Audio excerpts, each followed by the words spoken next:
Hello, everybody, and welcome to the Unpredicted Party, the only Middle-earth TTRPG that will finally answer the question, why didn't they just take the Eagles to Mordor? And we are one step closer to answering that question. Around me are my internet friends. Say hi, internet friends. Hi, Hello. friends. I am your humble lore master, Don Marshall, and we are joined today by a very special guest, a man that truly needs no introduction, but I'm going to give him one anyway. So please welcome the guy you saw on Who Wants to Be a Millionaire, the most famous man on TikTok despite not having an account, the Dungeon Master Daddy, the writer strike leader extraordinaire, the yin to Matt Mercer's gang, the Robin to Abria Iyengar's Batman, the pride of Ireland, the punching bag of Emily Axford, the single mom who works 2 jobs and loves her stoat kids and never stops, the only man to ever make me cry on the cab ride home from Gen Con because he said he liked my stuff, the only person to score a 0 on an episode of Game Changer, the only person I believe that could beat our own Zach Smith in a trivia contest about birds. He is 50% of the reason why I use the phrase there is a D&D nepotism baby, and that came out of my mouth a couple of weeks ago. Please welcome Isabella Rowland's husband. A pleasure and an honor. I am known by many names. Yeah, no kidding. What a joy to be here. Thank you so much for having me, Don. And I meant what I said. I'm a huge fan of your work. And perhaps now with a chance to be even more of a fan now that we get to go to Middle Earth. Oh my God. Yeah, you guys want to go to Middle Earth? Yeah, let's do do it. it. Let's do it. All right, let's go. How many of us in this Zoom call have had a Lord of the Rings themed birthday party? Hi, what's up? What's up? Yep. Wow. All right. 5 out of 6. We found each other at long last. We found At long Truly. last. Oh, yes. You know what this means, though, right? Max, we got to throw you a Lord of the Rings themed birthday my party. wedding Wedding coming up is Lord of the Rings theme. It's Bilbo's birthday party. Oh my God! That's Yeah. That's Here's awesome. what you should do. So amazing. Get your mom to make sugar cookies, and then she can get a little label for them that says Lembas, and then you get. Did your mom get do root that? beer as dwarven ale, and you can get Sprite as elven wine, and then and then there was Coca-Cola was from the Green Dragon, and and then you're having a ball. You're having a ball, That's baby. so cute. That is great. There was pulled pork that I think was it red meat right off the bone. Rolling fires. Yeah. I love it. Oh, Max, I kind of feel like Brennan is gonna plan your wedding for you, maybe? It Brennan, felt like saddle up. Let's go. Let's party, buddy. I'm incredibly affordable, and as long as you're okay with most of the stuff coming from Party City, or just me with Dimension 20 triangle dome panels making the altar, I swear to God, it's gonna look great. Dude. When you're sitting in the audience, it's gonna look awesome. Trust the process. When you're really far away, it's gonna look great. It's gonna look great, man. I swear to God, it's gonna be all LEDs. Your partner's gonna love it. And with our powers combined, could you imagine the party we can throw together with my building skills and your imagination? I'm trying to picture this, like Max's fully wrought iron contraptions, beautifully detailed, metal worked, and then just some confetti. It's gonna be a lot of like cute twinkle lights, ribbons of cloth, banners, and shit tons of food and drink. It's gonna be a lot of fun. Oh, Can you guys that do a sounds Pinterest divine. board together? Like, I would of like to course. see what your vision Oh is. no, she's got this shit on lock. Like she's got mood boards, all this stuff, and I'm just like, yeah, it looks great. And then I just been tending to the garden. We're doing it at my house, nice. Wow. so I can just crash. I love it. So smart, so Very good. smart. There's, Oh, yeah. I feel like party planning. I mean, that's literally where Lord of the Rings starts. Is a big party being planned. In anyone who's ever had a wedding, it's I would rather bring a ring to a volcano. Yeah. Just guestless. The seating chart too is just an absolute nightmare. Oh, we didn't do that. Oh, You're on your own. Sit where you want. Like, you're on your own. No Make friends. seamless. Bye. It's definitely going to be a choose your own adventure for the guests. Yeah. Good Amazing. luck. Good. Which is kind of what we had. Brennan, I don't know how familiar you are with or what I told you about has happened on this program. We had a wedding in game with between Kind of. Well, I don't know if I want to give it away just It was yet. a beautiful ceremony. So basically, Grima Wormtongue took over Rohan, and he tried to parade and have a ceremony with a doppelganger Eowyn, because the real Eowyn was just piecing out and reforming the Shield Maidens of Rohan. Doing like full guerrilla warfare, like preparing to strike, like a badass queen she is. Yeah. Pretty awesome. It was the wedding reception that really brought the house down. Don, I have a question for you. I was not here for this portion. When Grima took over, did people still call him Grima Wormtongue, or was he like, first bit of business is king? Everyone's got to be more nice to me. I will no longer be bullied. They did, yes. They actually did. Silver tongue. I love it. That's great world building. He's not going to walk around with all hail King Grima Wormtongue. Come on, man. No. You're my guy. Don't say that last part. No, you're loyal to me. Show some nice tongue. Grima fun tongue. Something else, please. Grima it only fun took tongue. one execution. Nip that in the bud. No. Hi there. My name is Grima Fun Tongue.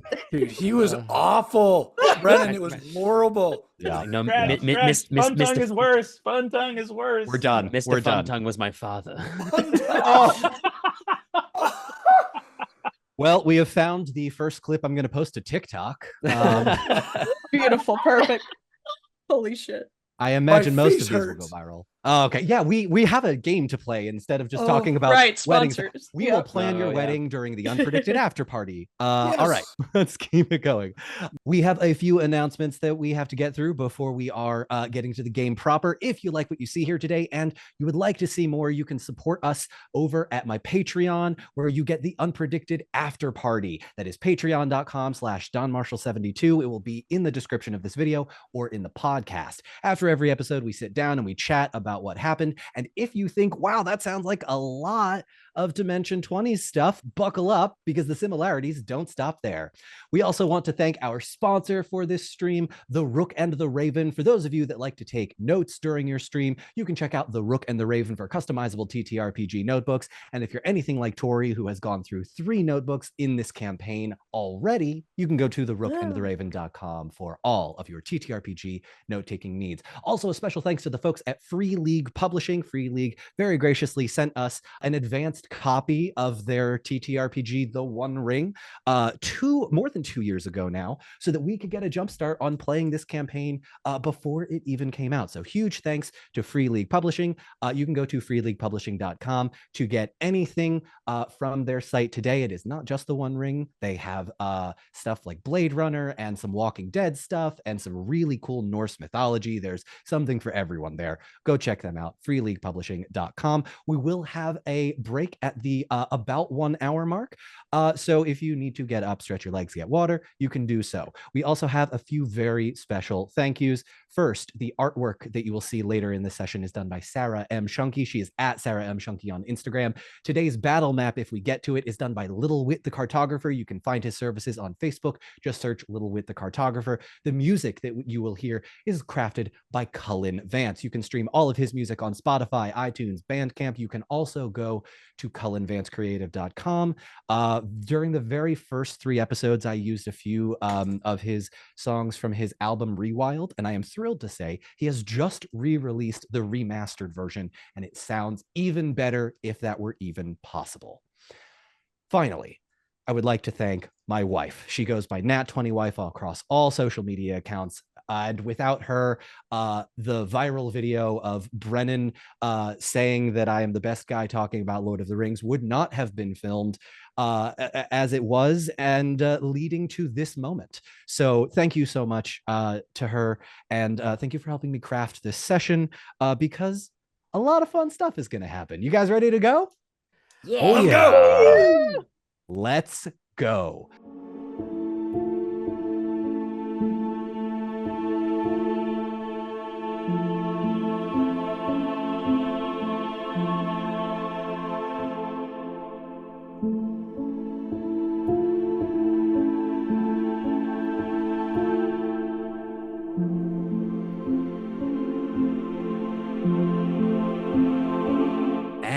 welcome back. This session is going to be a little bit different because we do want to welcome anybody that is here because of Brennan. If there is a link that you clicked to be here, if you found it after the fact, or if you really liked the Unpredicted Party and didn't know Brennan was here and you haven't listened to it in a while, this is your chance to recap.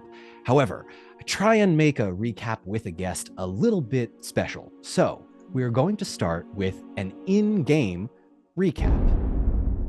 Brennan, we will begin with you.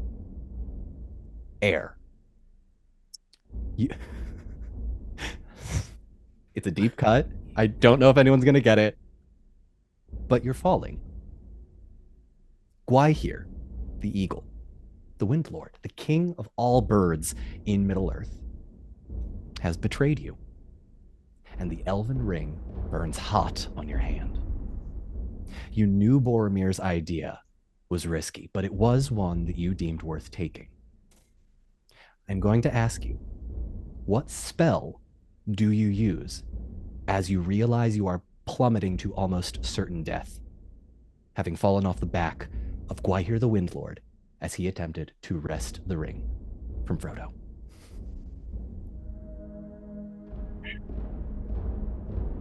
Reaching into memory of time long past, the light of Valinor extending through memory, I reach deep within myself to find that shining light of Arda, that I might reach forth and hit that fucking bird with a firebolt.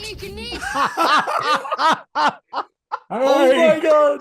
I hate birds, and I would reach out and try to hit the tail feathers, send them into a death spiral.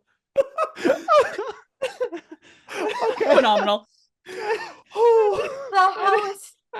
didn't see that coming. For those listening on the podcast Already lost version, that. What a casting. Yes. My Well God. Okay. done. Well done. thank you. Well done. God. Well done. Thank you. Well done. Well done. Well done. All right. Brennan, do you happen to have access to your spell abilities sheet? I have it in front of me if you would like, but You actually have spells. Wait, these wizards have had spells this entire time? Oh, We haven't seen any of them. Oh, I hate the blue wizards so much. They're awful. So, looking at my spells and abilities, yes, I see that I have Firebolt in front of me. you do. That is how many hope points? 2 hope points. Okay, please mark 2 hope points off of your character sheet. And to begin, I would like you to make, this is going to be an enhearten saving throw. If you lose the enhearten saving throw as you almost plummet to your death, you will lose 10 hope points. Copy that. Let me know what dice I need to roll to make this. Also, Yes. on my sheet, where is hope as a resource marked down? It is not there because I hadn't built it when I sent you that character sheet. You have a total of 50, and the current hope is on the right-hand side in the 4 diamonds that you see in the middle there, just Hell underneath the square. Yeah, so I'm at All right. 48 hope. I can You're fine. smoke these buzzards all day, baby. Let's go. Let's do it. Let's do it. So you are trying to beat a target number of 11. I would like you to roll 1d6, and then on your character sheet, you have 4 dots. So that is going to signify 4 d6s. So please roll 1d12 and 4 d6s, and let me know if you beat an 11. Coming right up. Here we go. Oh, you'd hope. Come on, man. Handily. That is 25. Perfect. With a 25, you have no problem shooting off this firebolt, and it singes Gwaihir's eye and leaves just this blank space where the feathers used to be as the scar begins to form as part of his face catches fire. You are, however, still plummeting. Please make me an athletics check to see if you can right yourself. And that is going Incredible. to be And that is D12 plus. D12 plus 2 D6s. You're trying to beat a 13. I can hear the music in my head Oh, yeah. of the fall. Oh, yeah. That's going to be a 20. A 20. You have no problem righting yourself, and you realize I can control my body in the air. There is the potential for me to survive this if I am fast enough and if I am strong enough. What are you doing next? As I see Is Guahir circling back to me, or is he making his escape? You are falling through the air, and Guahir is still in the air. You watch as the firebolt hits him. He is sinking his claws into his brother Meneldor, and you watch as Meneldor begins to fall to the ground. I feel a tremendous weight of guilt, remorse, horror as this attempt to effectively cut corners. Boromir's plan to get us to Mordor the fast and easy way. I watch the worst case scenario play out in front of me and go, oh, I just had a feeling we should have walked to Caradhras. I'm sure it would have gone fine. We would have been over the mountain in a split second. Easy breezy. Oh, shit. Well, this I don't know what's coming, but this is gonna suck. And I say that in my own to myself as I plummet. What is the topography? What is the landscape underneath me as I plummet towards the earth? Yes, you are in Holland, which is just about a day or two's ride outside of the south of Rivendell. It is mostly fields and plains. Off to your right, I'll say you're high enough. You don't need a scan check. You do see a lake. There is a large-ish body of water. I'd say that is probably the closest thing that is not solid earth or rolling hills or trees. Incredible. I would like to grab the corners of my gray robes and spread them out like a squirrel suit and begin to glide towards the lake as fast as I can. Fantastic. Make me an athletics check with ill favor. That means roll 2d12s and take the lesser of the two. That's a 12 on the first of the d12s. So that is an instant success if you were not rolling with ill favor. So did he just roll a hymn? And then I roll 2d6, correct? You do. Brennan, I don't know if I showed you this on our last Zoom call. The Free League Publishing folks sent us dice, and the Gandalf on the 12 on the D12 is the Gandalf G rune from The Hobbit. Oh, sick. Unbelievable. Yeah. Well, so the second one is a 5, but added 7 from the 2d6. Perfect. All right. So with a 5 and a 7, 12 total. 12 total, you do not beat the 13 strength target number that you need to. So you grab onto the cloak, and the wind is just so strong it rips completely off of your back and your shoulders. As that happens, you're going to hear another voice inside your head as you plummet. Mithrandir. It's Galadriel, and she is using the elven power of Osanwe, the elven telepathy, to communicate, and you, being a ring bearer, have a special share in this. There is not much time. He has my mind, and you begin to feel the ring on your hand burn even hotter. Guahia is known to me, and we are known to him. And you hear her cry out in pain. Guahia! Leave her! The Lady of Lothlorien is not yours with which to toy! And with my robes fluttering over my head, I'm knowing I can't make it to the lake. I can feel it would be foolhardy to try to take the ring off at this point. Mm-hmm. I think what I'm going to do is go, all right, this is about as bad as things can get. And I'm going to try to adjust myself in the air to go head first into the ground as hard as I can. Who's just literally being like, okay, let's see if we can hit the deck and reconstitute as some other, reincarnate in some other form. I'm literally going head first, because if I land and like break both my legs, we're screwed. But if I just shatter my skull, maybe we get a Gandalf the different color and we come. Oh my, I don't want to walk away from this. So wait, I'm sorry. Are you going for a mulligan? That's our show, Thank folks. you very much. That's my time. Thank you. Thank you. Bye. Thank you. Goodbye. Oh, And we never saw Brennan You'll be here all again. There's no way nobody has ever said that to you during the course of a game when you get a do-over. Charlotte, Yeah. I'd say a fair amount of people. I'd say a fair amount. Yeah, thank you. I'm not original. Don't anybody be surprised by this. No. Hang on. We appreciate puns though here. Charlotte, go ahead and take a hope point, which is the equivalent of Thank you, Don. inspiration. You're welcome. Thank you so much. Hey, listen, here's another bit that I think I told you about, but I take 6 HP off the final, added to the final boss every time they quote the movie. So it feels as though I should allow them to antagonize me in the same way. There you go. It's always great when we get stuff for quoting the movies. You get an additional 6 HP to the final boss for quoting the movie. Yeah. Wait, the boss gains 6 HP Yeah, every time we please quote be the kind. movie? every time. Please be nice. I say that wanted as you to someone be who's a original. very bad perpetrator for this, but Okay, copy that. Mm-hmm. Good to know. Good to know. All right. Oh no.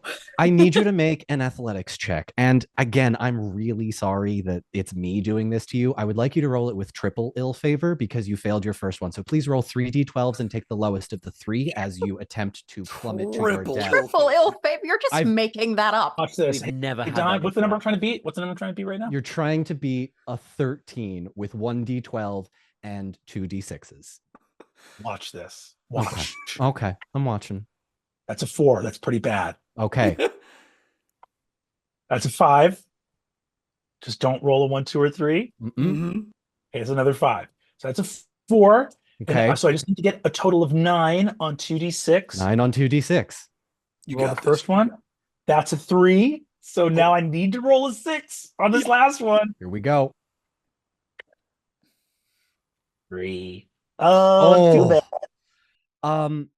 Brennan, I would like you to describe Gandalf the Grey's final thoughts as the quest fails, the fellowship and your body break.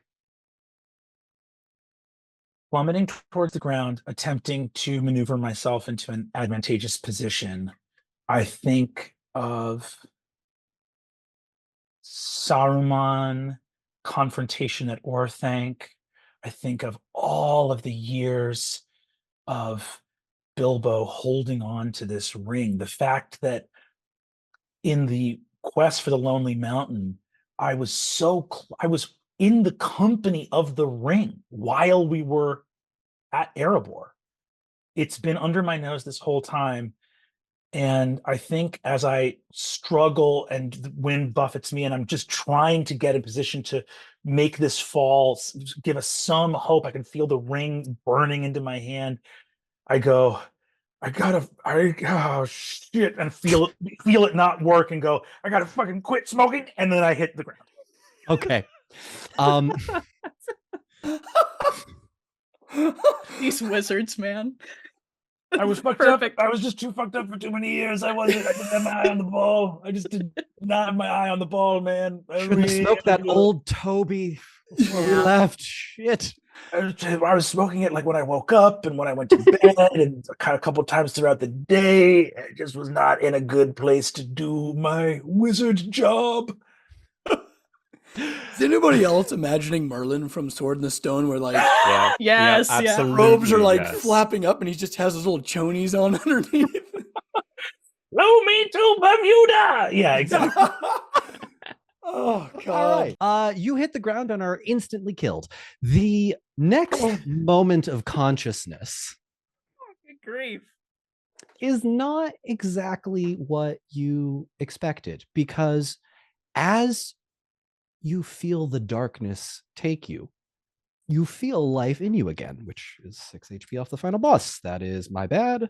Thank you, Apex. Get wrecked. Yeah. Apex is the person of one of our Discord folks that keeps track of how many HP final boss has. So thank you to Pretty Apex. awesome. All right. So as you experience this darkness, this void, you begin to feel your essence float into the air as your soul releases from your physical body. As a Maya, as a being of almost this angelic being, you feel no pain, but then you feel a small discomfort, and then it gets worse. And this growing pain this agony, this torture begins to pop up on spots all over your body. You're like a fish with a hook in its mouth and then its leg, and it's pulling you in all of these different directions. You are going to try and attempt to regain control. Rather than have you make a specific roll, I will ask you, which of your 5 senses would you like to regain control of as this pain overtakes you? Where are my senses listed? You don't have or the it is 5 actual just the actual 5 senses. That's how deep into TTRPG you can get, where you're like, someone's like, your 5 senses, and you're like, I don't see these reflected on my character sheet. My inventory. I think the first sense which I would like to recover, this world was created in song, and I would like to regain hearing first. In hearing first, Galadriel's voice comes back to you. Mithrandir, you awaken.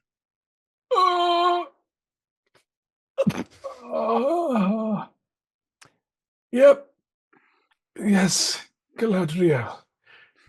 My body reforms, though it feels as though the hooks of a foul adversary burrow into my flesh, though I exist here in darkness and in spirit only. Oh no, you exist in far more than darkness. And a third voice is going to enter your mind as you begin to hear. You are going to hear Galadriel begin to sort of explain to you all that has happened, because an instant has not passed. You hear Galadriel say, "It has been days. Your body lies in Holland, broken." And you hear the pattering of a horse, and the horse and its rider get off, and you hear the sound of something being dragged up a hill, and the horse flies off again. You know immediately what you need to do. The King of Gondor needs to be laid to rest. You bring his body to the tallest hill around you in Holland, and you set about looking for stones. I stay by the grave for some time. The world feels much colder. Time loses all sense to me. And I begin to feel a rage that my child will grow up without a father. Because this wasn't how it was supposed to be. He was supposed to pass, and then I was supposed to follow him, but now I have to keep existing without him. And it isn't fair. And I think as I stand by the grave until night falls, I look up at the stars, and I don't care who is around, what is listening. And I make an oath. Varda as my witness, underneath all the stars in the sky, by all the powers of light in Middle Earth, I swear I will see the Dark King fall. No. What is the next sense you would like to use? Let's regain sight. Your eyes open for the second time in this new life, and you see around you one eagle dead on the ground in a heap of feathers. The rest of the members of your fellowship, with the exception of Aragorn, and their bodies strewn across the ground. And up on a small hill to your right is a mound of stones with a headstone on it. What sense would you like to use next? I think I regain my sense of touch as the pain of watching the fellowship. Especially, do I see Frodo's body? You do. Pain overwhelms me in a way that I cannot bear to describe. I have watched countless ages of Middle Earth, and the smallness of a life in the vast eons of Arda does not for a moment blunt the pain at the loss of this precious loved one. Okay. You're going to go ahead and take 4 points of damage for me as you regain this other sense. Is there anything you would like to do before attempting the next sense?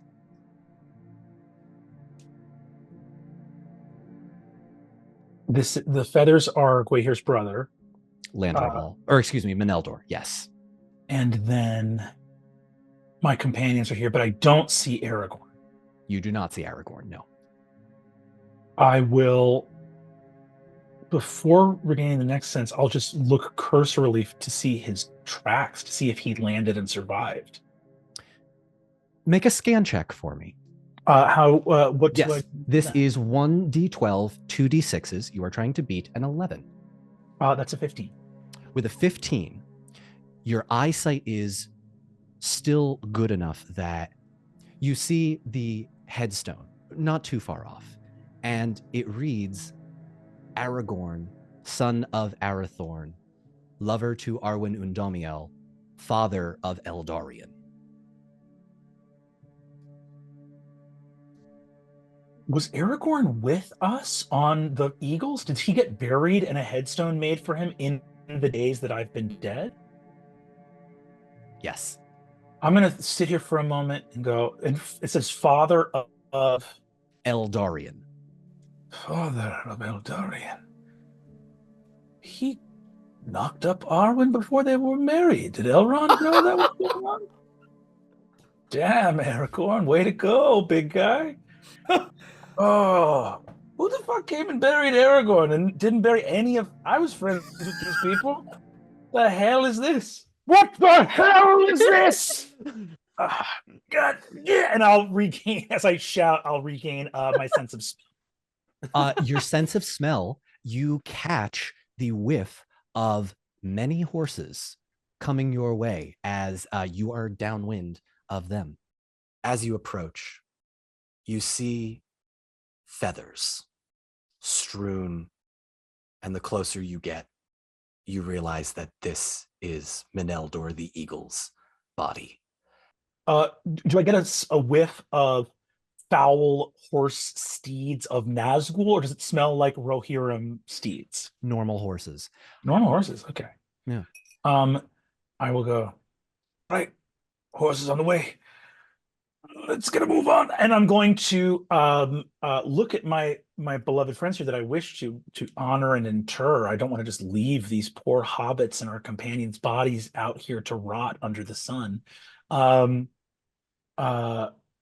I think looking at Aragorn, looking at Father of Eldarion, whoever buried him knew him enough to know those things about him. Mm-hmm. So I will go, so I think I'll see Father of Eldarion and I'll go, then the King of Gondor yet lives, Eldarion. I hope you're big enough to hold a sword and you're not like a baby.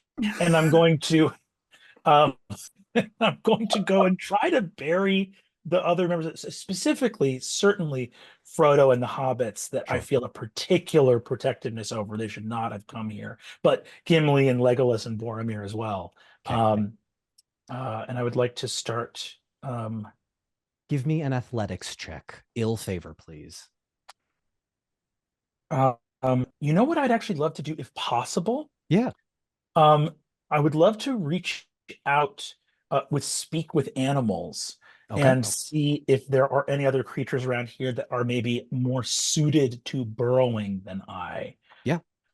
And see if I can reach out to any, like, if there are larger animals around, or even just things like burrowing creatures. I'll like reach out to the forest with any of my wizardly ability and call some beasts of the forest here.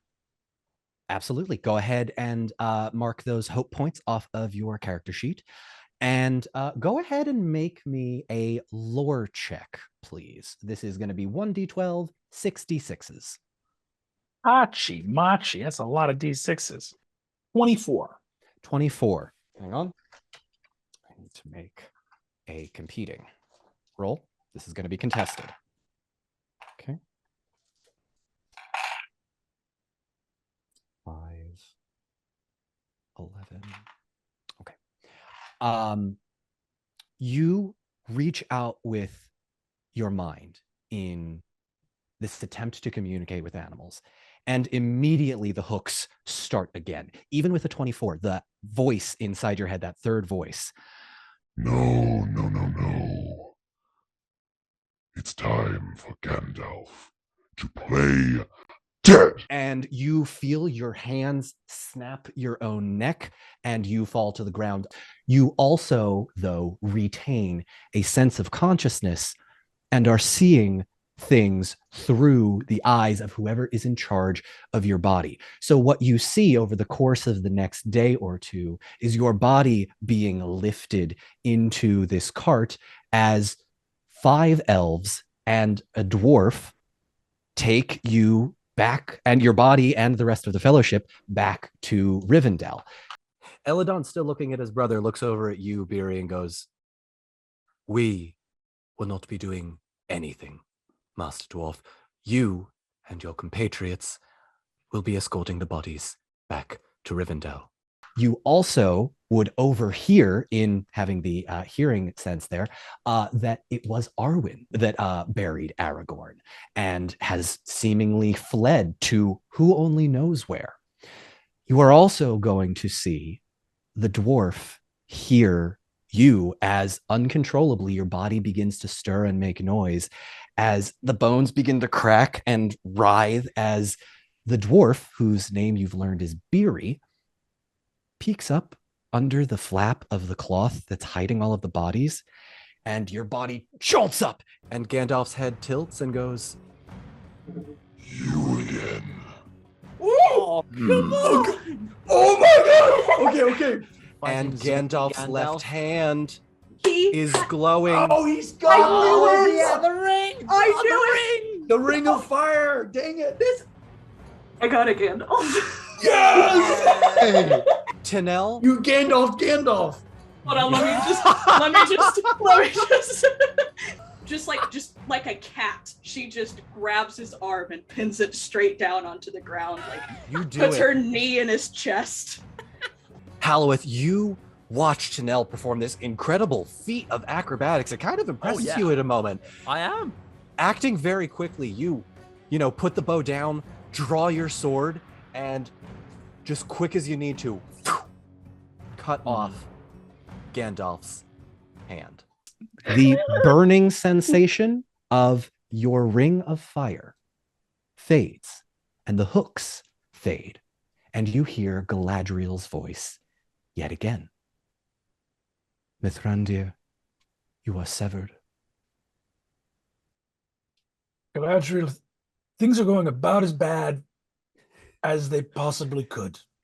So I don't have a lot for you right now, I don't really have many updates. It's all as bad as it can be. Is anything going on with you? Have you managed to get your ring off of your hand? You are going to see Galadriel hold up her own stump as a arm is there, but the hand is not. What is Haldir doing? He's going to go for the hand. He's going to take the hand because that's what he's heard the elves do before. That was a Gandalf. That's a Gandalf. With both swords. I hit the microphone. Hang on, let me do that again. That sounded amazing, actually. That sounded really good. It did. That was really good. Sound effect. Yeah. It's really good. You strike. And the hand of Galadriel falls to the ground. She's going to look at you. I have news for you. It has not been mere moments since you fell. It has been months. And she reaches out her hand for you to take it. Months? No, 6 months. I just stood up, surrounded by the bodies. I was just south of Rivendell. Months have passed. What has become of me? The ring on my hand. I'm going to look at her hand, and I want to see if in this space we're occupying there is a ring on either one of her hands. There is not. I will take her hand. Okay.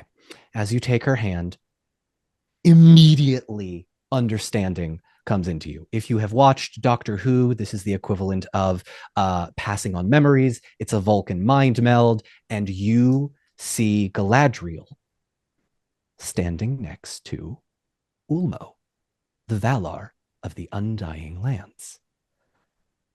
My journey west was perilous. I am leaving.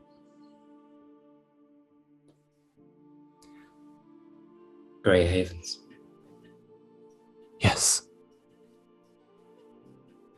Undying Lands. You are leaving Middle-earth. If there is anyone that could ask for help from the Valar, yet they will send champions in their stead, but will not interfere.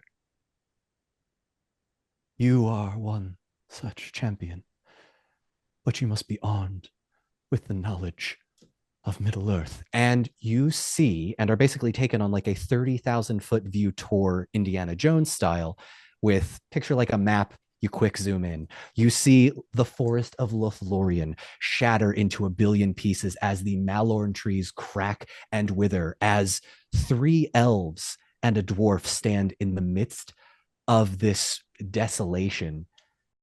You see the dagger in your hand. You see the ring on the ground.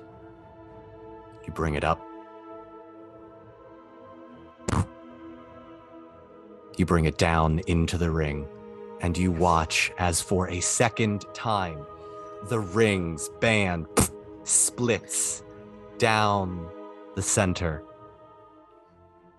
And the second ring, Galadriel's ring, Nenya, is destroyed. Would I know that there's no power in this ring? Yeah, there's nothing in it, right? You'd have a pretty good idea that this is now harmless for the most part. Next, you are seemingly in Rohan. You see a small, medium-sized dog that you learn his name is Silas, and Silas is standing off to the side, and there's a man with oily hair, and he's dripping something into the king's drink. You are awakened to the sound of a blood-curdling scream. Uncle! Oh, shit. You immediately jump out of bed, Yeah. run to the Great Hall, and you see Theoden stooped in his throne and your brother leaning against his body, holding him. You watch Éomer grip the throne, lay his uncle down, and quick turn to his right and sees Grima. You did this, as Éomer grabs Grima by the throat, shoves him against the wall. Too long have you had my uncle's ear. Too long have you haunted my sister. Too long have you spoiled this land. Too long. Ah! And you watch as Éomer falls back a few steps. They flash of a dagger going back into Grima's robes with just the littlest bit of blood on it. And Grima stands over top of Éomer, who is now kneeling and clutching his side. Oh, no. I, Lord Éomer, have the king's ear. I shall have this throne. Seconds later, you're watching 5 days later, no, 10 days later, that dog watching a young woman with blonde hair escape her homeland. We must make this right. I'm going to ride to Gondor and ask for aid. Can I trust you to let no one know that you've seen me tonight? You can. What of Wormtongue? Wormtongue has named himself king. and plans to marry you to And legitimize his throne. Eowyn will lock eyes with Hama and say, not if I have anything to say about it. You see the mines of Moria as a small cat skitters through the mines to try and find an ancient fire demon. You see Mirkwood as an elf that you recognize. That's Tariel from all those years ago at the Lonely Mountain. Turns back to the party, the dwarf in particular, and says with the barest nod, I am Tauriel, commander of this realm and aide to the king. Wait, Erebor, what's become of the dwarves? You see the dwarves beset on all sides by fell beasts. There is no leaving the mountain. The ballistas they have built to try and shoot them down don't go high enough. You see the Grey Havens. You see Círdan the shipwright arming himself and his honor guard as they prepare to defend the city so Galadriel can sail into the west to try and beg for help, which you now know was successful. You see a bird flying over Gondor, over a forest of Pelennor fields. But there is no forest of the Pelennor fields. You see Isengard. You see Roscoble. You see Angmar. All three at once as the brown wizard is visited by a giant flying bird as his house erupts in flames. Radagast, staff in hand, cup in the other, kind of starts shaking with his staff a little bit. You see his bottom lip quiver. He came to see me. Why here? What? The day after it happened, nearly burned down the whole homestead. He was physically here. Yes, I created him, you see? Me and Yavanna. You see Saruman fall dead as that same elf who destroyed that elven ring shoots him in fear for his friend's life. Beery, you move Oh my God. to grab the staff, and Saruman, failing the roll, immediately reaches down to grab it and to hold you in his magic. But Halloweth, you track the movement, and the arrow flies out of the bow. And just like a John Wick movie, there is no dramatic moment. There is no explosion. Saruman of many colors falls dead on the ground. Oh, we broke Lord of the Rings. You see two blue wizards, Alatar and Palando, trapped in Angmar, with a man bound and gagged. You've actually met this man before. I am Tanel of Lothlorien. And you? Halfburn of the Dunedain. Thank you. Now, which one of you is gonna break this crystal? All of that floods your mind as in a moment you realize that Middle-earth is in the greatest danger it has ever been in since the First Age. I'm sorry. What more I can give I know not. Be strong.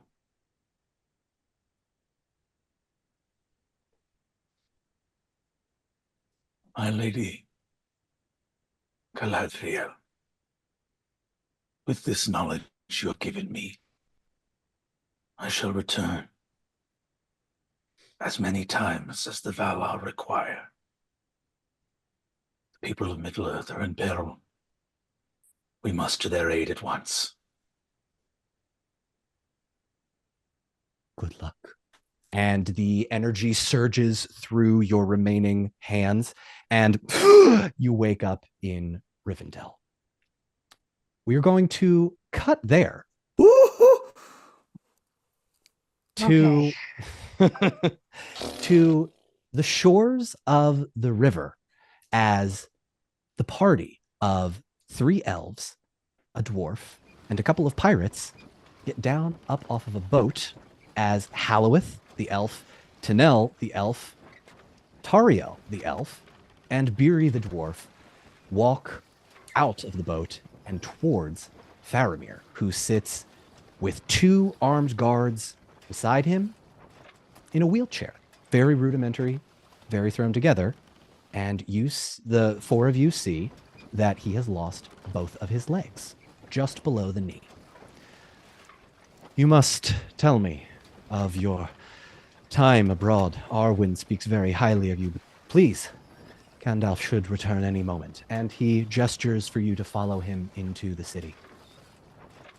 Danelle doesn't move at that word. Just what? Alworth rushes forward, completely just and stops him dead in his tracks. Say that name again. Gandalf. You may know him. He has many names. Mithrandir, we call him here. The Grey Pilgrim. He is Tharkoon. Oh, we must have misheard you. I feel like you got your names a little topsy-turvy, you know what I mean? Like, that fella, that chap is dead. All right? What? We saw to that ourselves. You said he was dead. Fallen. You said you did it yourselves. Yes, he was. I have his hand to prove it. Yeah, No, hold it up. I don't want to see it. No, I don't want to see it. It smells horrendous, so I will keep it within the We still have that? Hey, everything precious, we all right? took the rings off it, thank goodness, because it was turning into a weird Middle-earth infinity gauntlet, and we didn't want that. Yeah, but ain't it thinking like crawl away and horrible. Horrendous. But yeah, his like neck was all like sideways. It was gut-wrenching. There are greater powers in Middle-earth than you or I could have possibly imagined. Come. And he gestures towards the city. And as you approach the front gate, what you're going to see is not a forest of the Pelennor fields, but rather a scattering of trees that the elves would recognize as huorns, as this churned up, destroyed battlefield that looks as though it has been through World War I trench warfare like 4 times over. It's gross, it's disgusting, but there are patches of green. And at the crossroads, you see Ents. And above you, you see a bit of cloud, but it's moving fast. Oh, no. Just against the wind. Tariel, please go ahead and make me, I'll allow you to make either a scan or an awareness check with favor. There's a storm brewing. Yeah, it's kind of the same either way. So I'll do awareness because I don't usually do that one. Mm-hmm. And sorry, guys, I've got to roll digital dice because I forgot to bring my die to Canada. Did you guys miss the movie quote? I can't believe Don. I cannot believe I heard it. I mean, it's up to Don if he wants to acknowledge it. We can't add. We're not allowed. I'm marking it down. Don't you worry. Okay. Hang on, I gotta. If it is what I think it is, you'll mark it back because I'm about to say it. That's a Gandalf plus a 15, bitch. Hey, I'm aware as fuck. You are aware as fuck. And I cannot think of a better way to introduce our latest artwork by the incredibly talented Sarah M. Chunky. Because Tariel, you had a vision just a few days ago as you attempted to get past the girdle, this force field, this barrier that for whatever reason there are now multiple across Middle-earth as a kind of keep away, this fence. And it gave you something to see, and oh my goodness, it's here, it's happening now. And you see Minas Tirith with huorns in the distance. Oh, jeez. Badass. Oh, Led Zeppelin's God. song. Okay. Flying towards you is a great eagle with a light shining from it, being followed by hundreds of winged creatures. Okay. All right. So you all will see Tariel freeze and gape at the sky and slowly raise one hand and just point at it. She says nothing. Does anybody else see it? Yeah, do the rest of us see it? Yeah, do we? As she points it out, yeah, you do.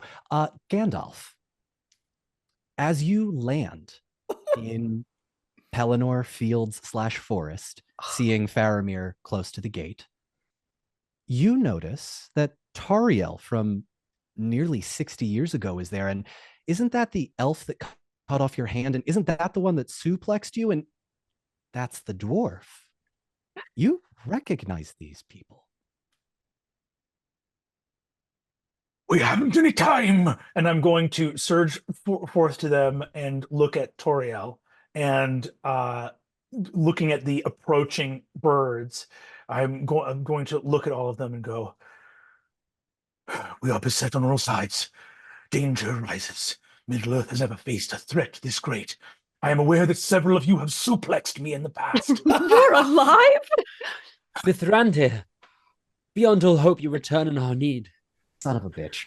There it is. So many quotes. That's a book. I like. We're just gonna pile them on. We're just gonna pile them. That's a book quote. That's not in the movie. Oh. You weren't prepared for that. Who was prepared? What are we gonna do, Don? Oh, I got to allow it. I got to allow it. There's no. Yeah, you do. Sorry. Well done. Damn you, Zach. Cutting my hand from me was a kindness that you paid to me in those moments where the Wind Lord was sinking from afar his very talons into the flesh of my soul itself.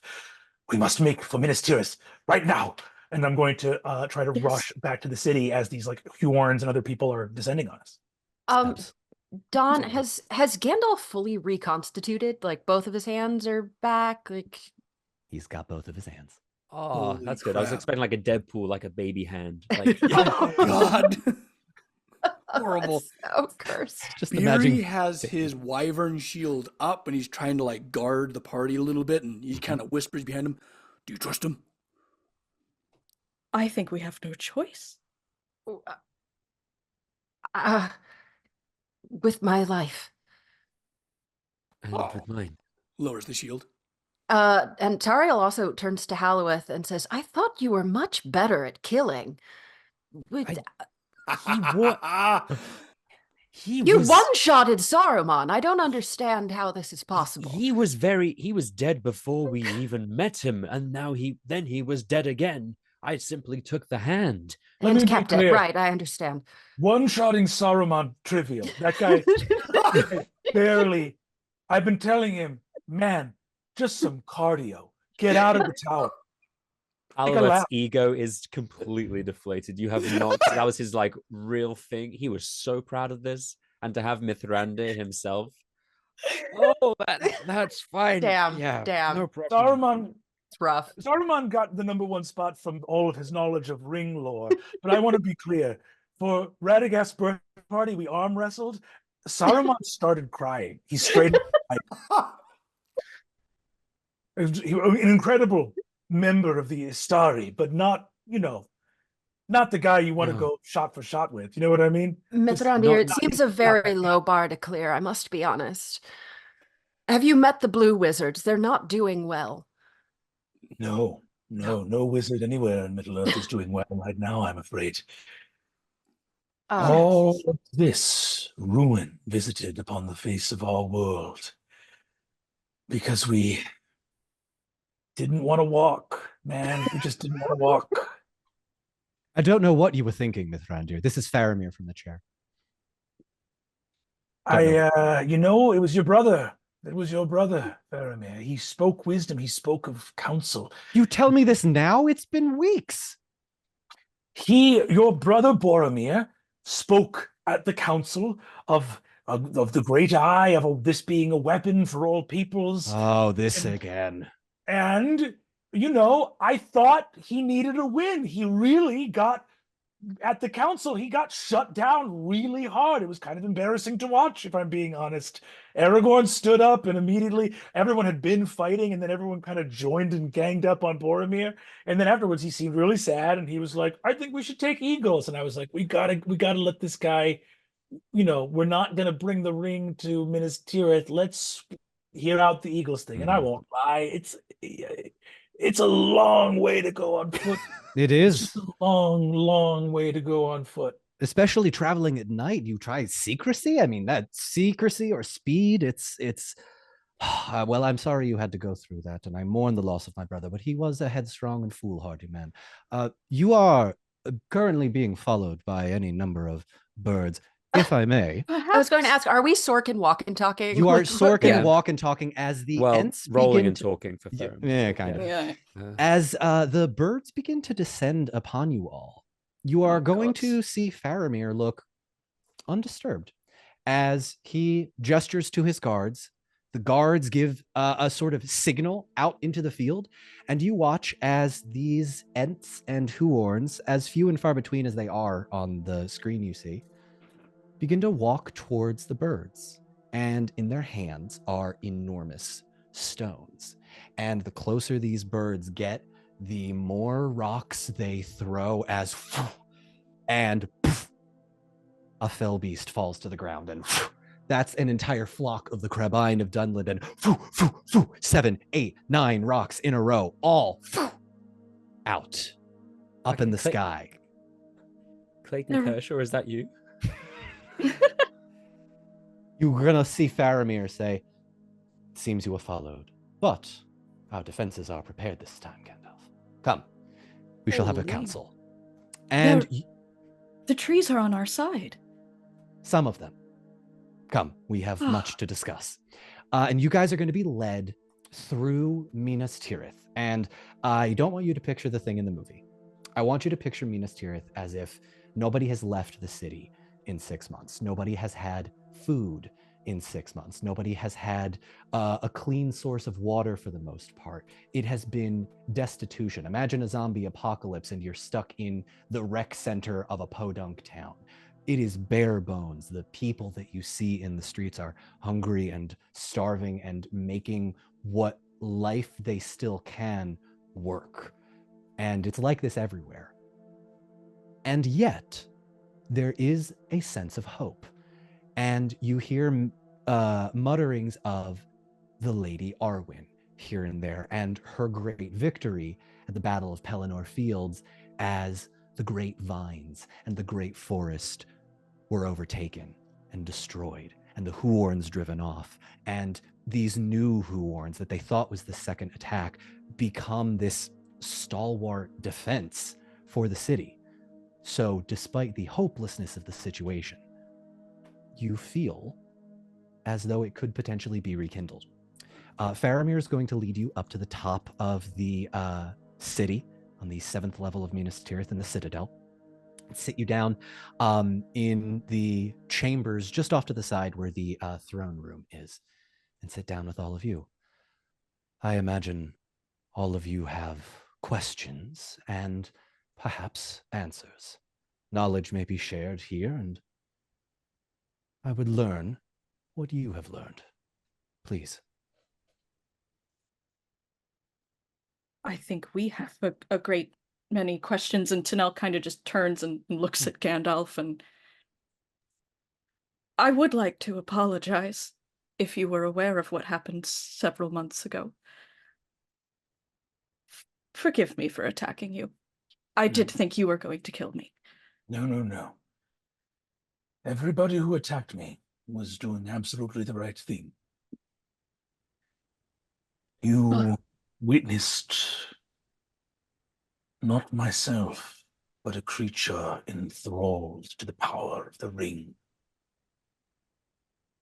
The force laid out upon me, exerted through the power of the elven ring of fire, was greater than I or any soul could resist.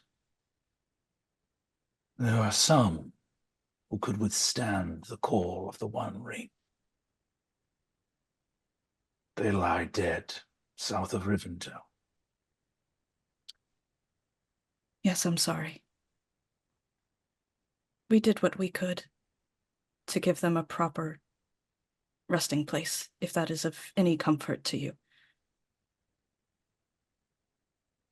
Have you made any contact with Arwen and Domiel? Yes. Indeed we Oh, have. have we? Oh, What? Tariel's like vibrating. Wait. You, and I'm going to give you a little chin nod. Your name, Master Dwarf.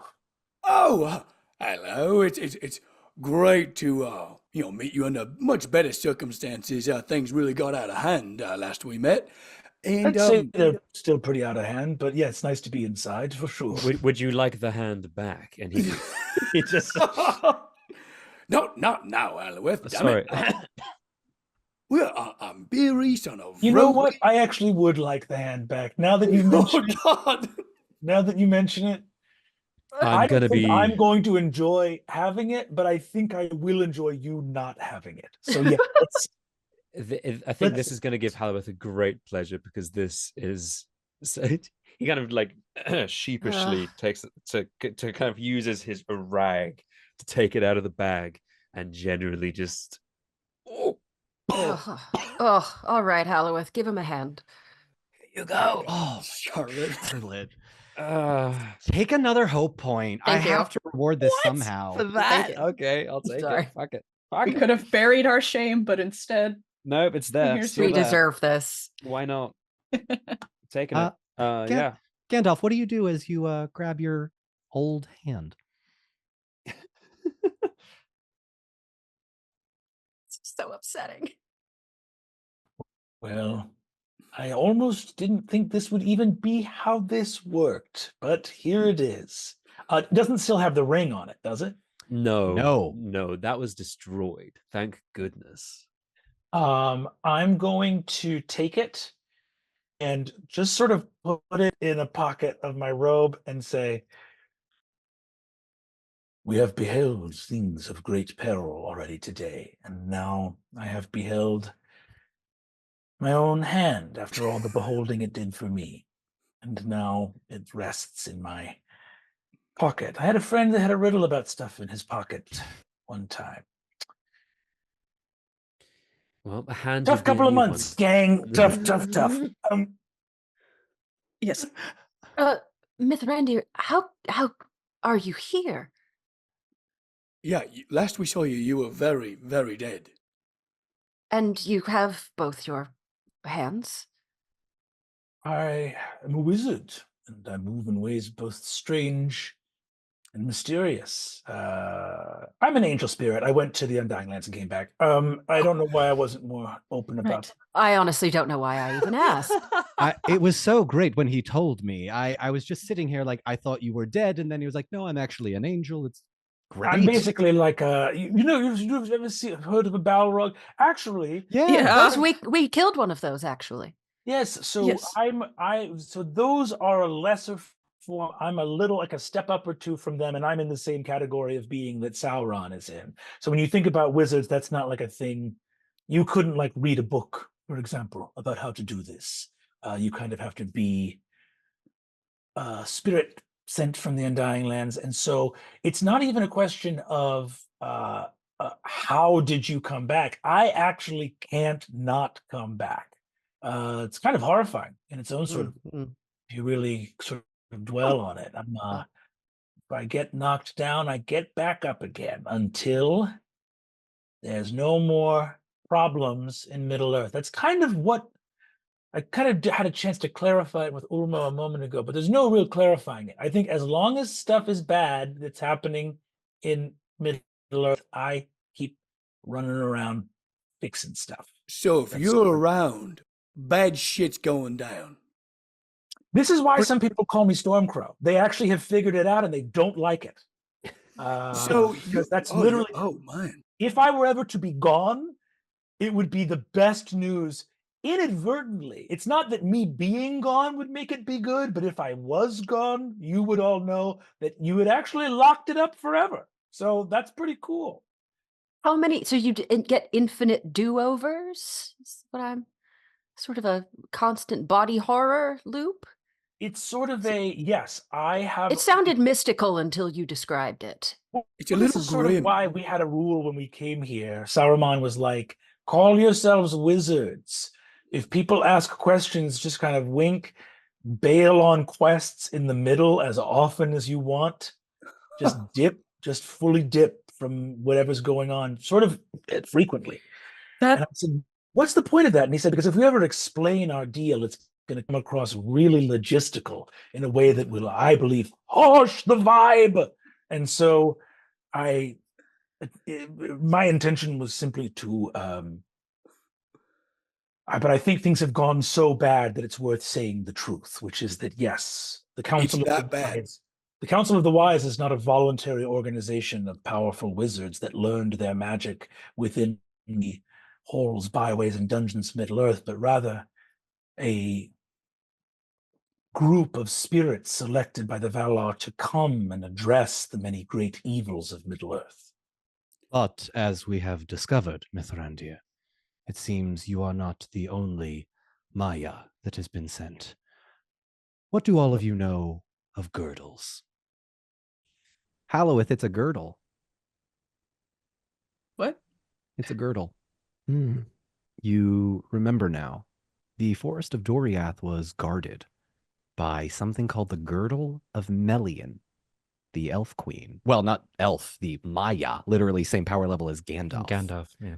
Who came down to Middle-earth, fell in love with an elf. They stared into each other's eyes in a forest for like 8 years. That's real, by the way. And the forest that they lived in, Doriath, which was not terribly far from Gondolin, they had a girdle around it. People couldn't enter, people couldn't leave. The evil was drawn out of it. It's a girdle. There's a girdle behind you on the boat. It's there. But we just passed out of it. You did. Surprisingly, more than I did about a week ago. I mean, of course, an Erebor was quite a fashion statement for a while, but then it kind of fell out of vogue, for a bit. No, Beery. We call it cinch. The magic, Beery, he'll put a hand on his shoulder. The force field, the magical kind, although some I have seen look pretty magical. But remember when the time you pulled me back from falling off the boat just 3 days ago? That whole thing. The surface dweller, terminology, I'm still getting my hand on it. Yeah, you understand. Beery, as you all are having this conversation, you are going to feel Gorge nudge you a little bit with his tusks. Yeah, hey. Leans down. Excuse me, I must talk to the boar. And leans down and Gandalf, the dwarf is talking to the boar, and in making it known, I guess Gorge is gonna say, "Oh, well, if we're not keeping it a secret, I was going to ask you if it's okay. We're in good company. I'm a talking animal. You're all okay with... Hello. We met before. I screamed and met you, Mr. Wizard, because you were very scary, and I didn't want to die. But my name's Gorge. I'm a boar, his boar, Beery's boar. No, we're pals. We're no one's property. No. But, hello, wizard, sir. It's Gorge. Greetings, Gorge. From whence do you come? And they call me the Orbor from Erebor. And Beery can tell you all about our travels. I'm not sure why I'm speaking, but I'm trying to keep a low profile just in case people... very strange. In an age in which the Wind Lord has ascended, king of all birds, reaching his vast wings over Middle-earth to assert his dominion over the beasts and wild things of this place.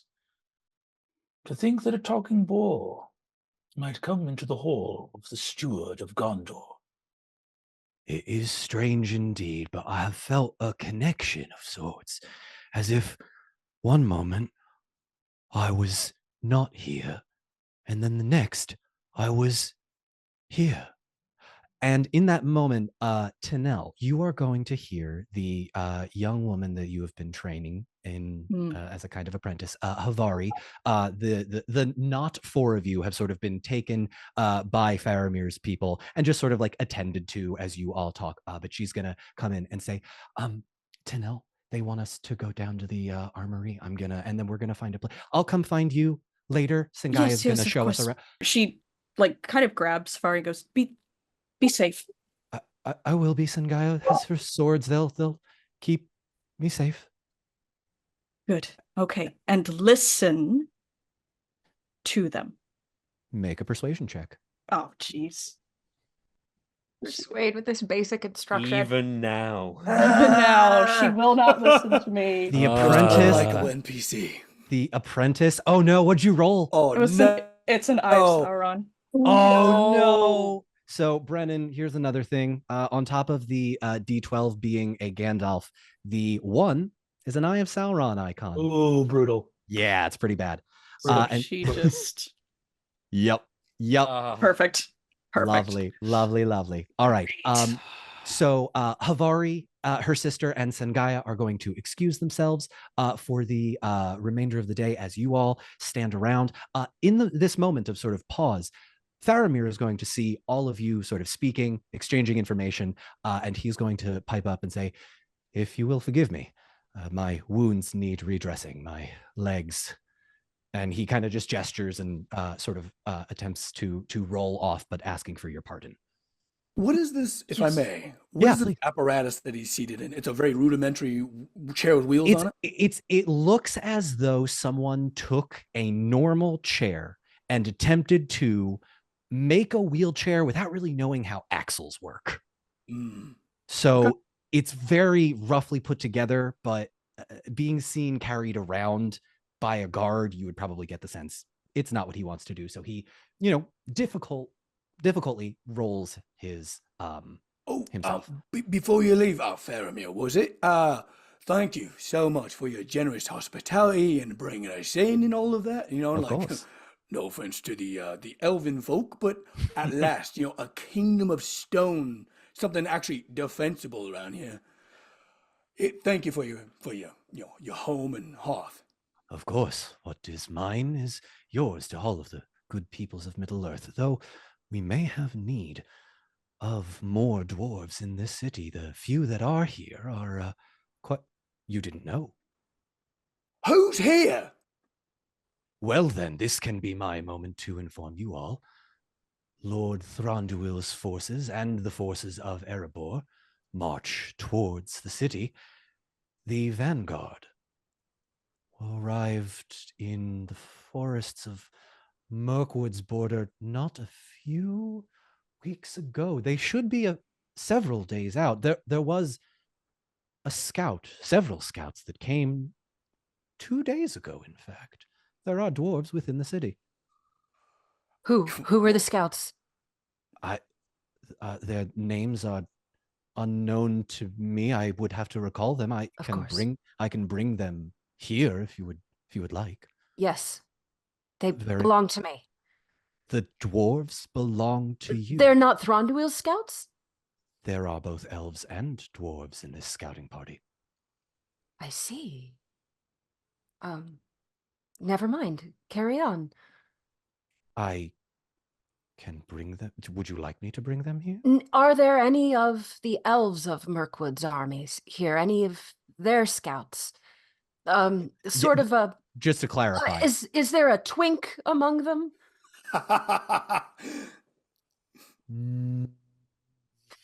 Sorry. I'm trying to stay in character here, Charlotte.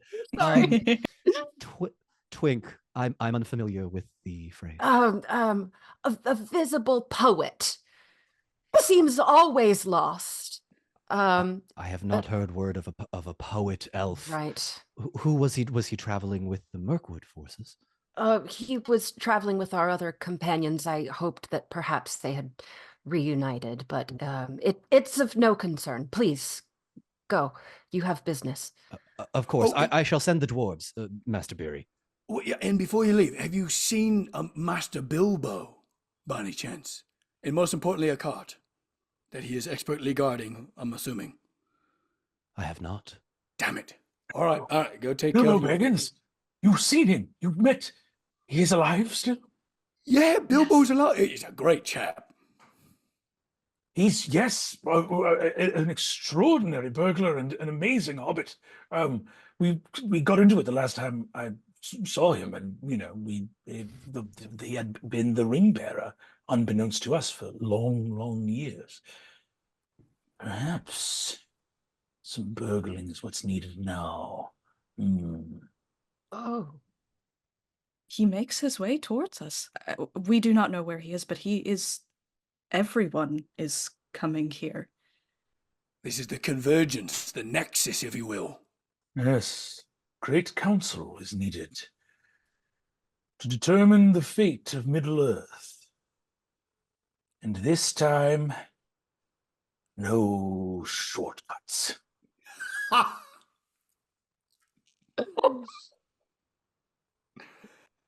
God, I'm so tempted to give Brennan 6 HP to the final boss, but it's not actually a quote. No.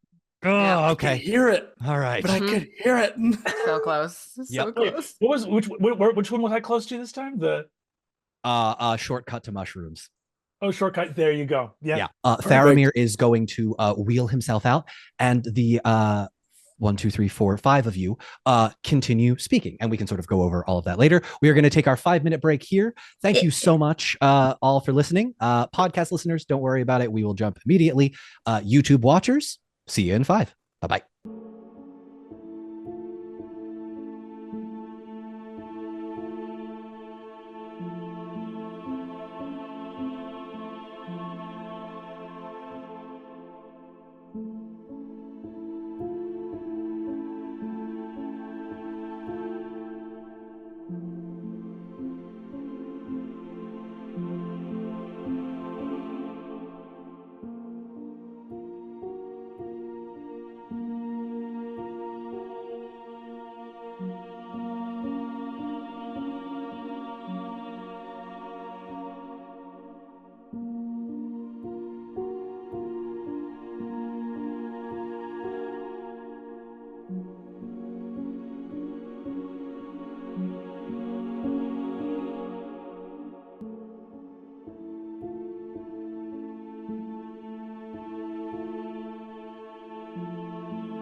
Brennan, before we get started, I'm so sorry. I have the minis for all of the people.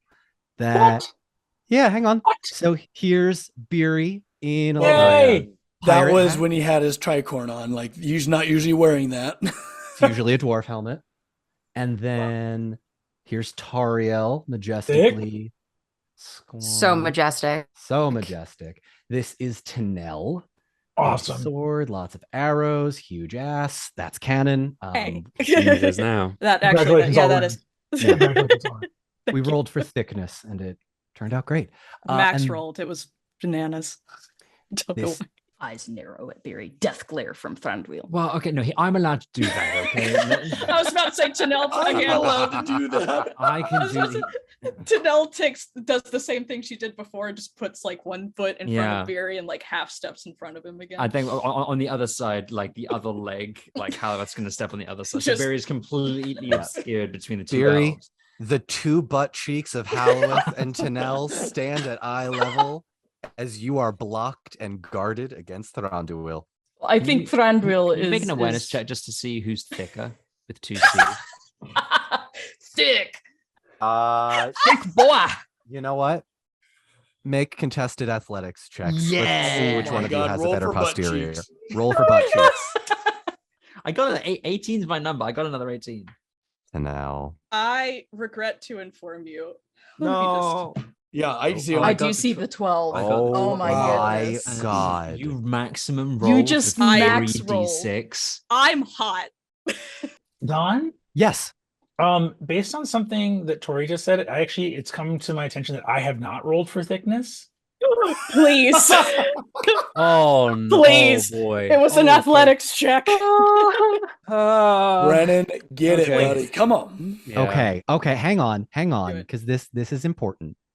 This is important. Charlotte, are you recording yourself? Are we doing this? I want this to be. I okay. am. Okay. So here's what we're gonna do. I'm gonna have you roll an athletics check. Now, I want to be very clear. You have to max roll to be thicker than Tanel.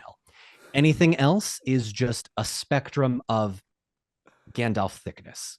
Okay. Cool. Great. Oh, Are it's there happening any? again?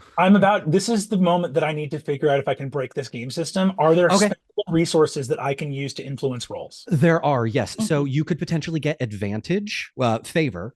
You could potentially use a hope point, which is one extra d6. And you can also ask the rest of the party to use a fellowship point, which works. It's a lot like the Kids on Broom system, where if things don't explode, then someone else can help and say, I give you one of mine. And that's called a fellowship point, which is another d6.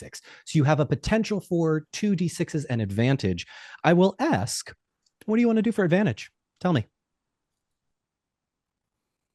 For advantage, because he fell to his death in his previous body, maybe if he'd had a big juicy dumper, he would have bounced like a bouncy ball and not died. So I think that when Ulmo, I believe Lord of the Deep, sends him back, he would get him as caked up as possible so that he would not suffer the same fate again. Okay. It tracks. Yeah, no, it tracks. Phenomenal. It tracks. So Phenomenal. I will allow it. So please roll with advantage. You can roll an extra d6 for a hope point. Party members, it has to be unanimous.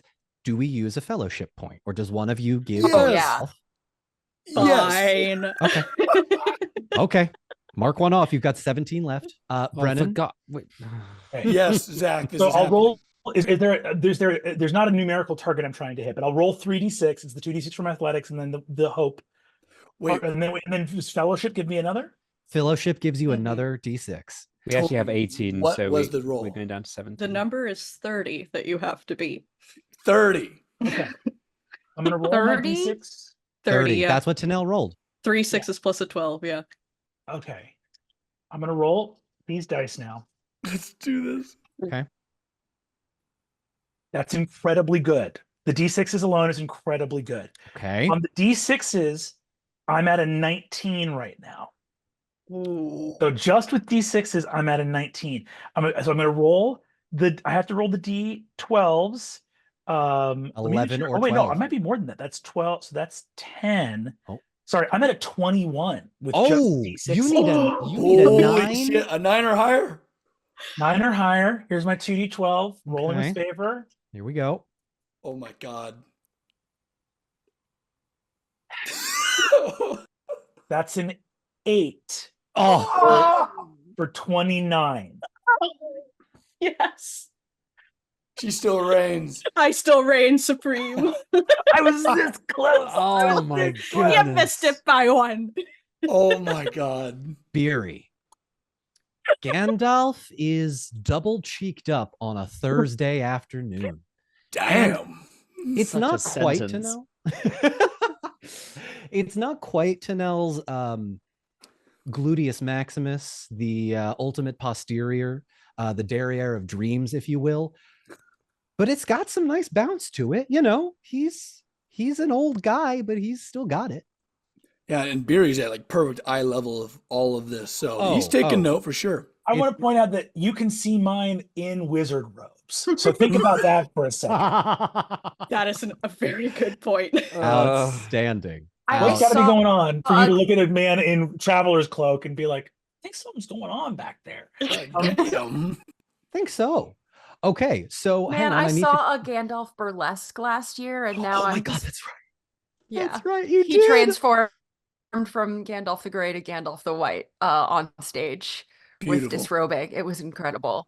Oh my word. So when I passed from this Middle Earth to the Undying Lands, and Lord Ulmo of the Valar saw fit to return me to my station, he told me I had to do leaping squats across the vast ocean to arrive back in Rome. I got deep in the saddle the whole way. Didn't cut corners on a single one. No shortcuts. No more shortcuts. This dude really went to bottom earth. Oh my God. Okay. Excellent. Oh, We're in a well, very God. serious game with very serious stakes at hand. Yeah, we took Very this serious people. so seriously. But yes, Gandalf, your mini is significantly thicker now. Let's continue as we Oh my word. continue this.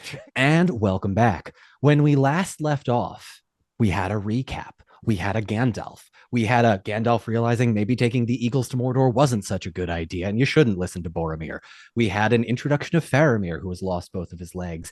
Some of the Ents are now on their side, and there is just so much chaos going on as these two groups combine their knowledge together to try and save Middle-earth. We're going to pick things up immediately where we left off as Faramir exits, and the 5 of you are left to your own devices for a few minutes. What contact then with Arwen and Domiel did the 4 of you manage following the discovery of my former body?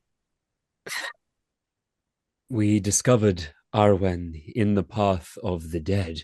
She was being tended to by Nazgul and by was Sauron himself. Luckily, Brennan, I will say right now, give me an insight check for Gandalf, please. Ooh. Let's do it. Oh. One insight check coming right up. Hmm? 19. 19. Okay. With a 19, Sauron should not be spoken of in the present tense in his current power, and yet Halloweth is speaking about him in the present physical manifestation tense. So this is letting me know that Sauron has physically manifested, even though the One Ring is in the possession of Gwaihir. Yes. What you speak of should not be possible with what I understand of the nature of the One Ring. you mean of Sauron?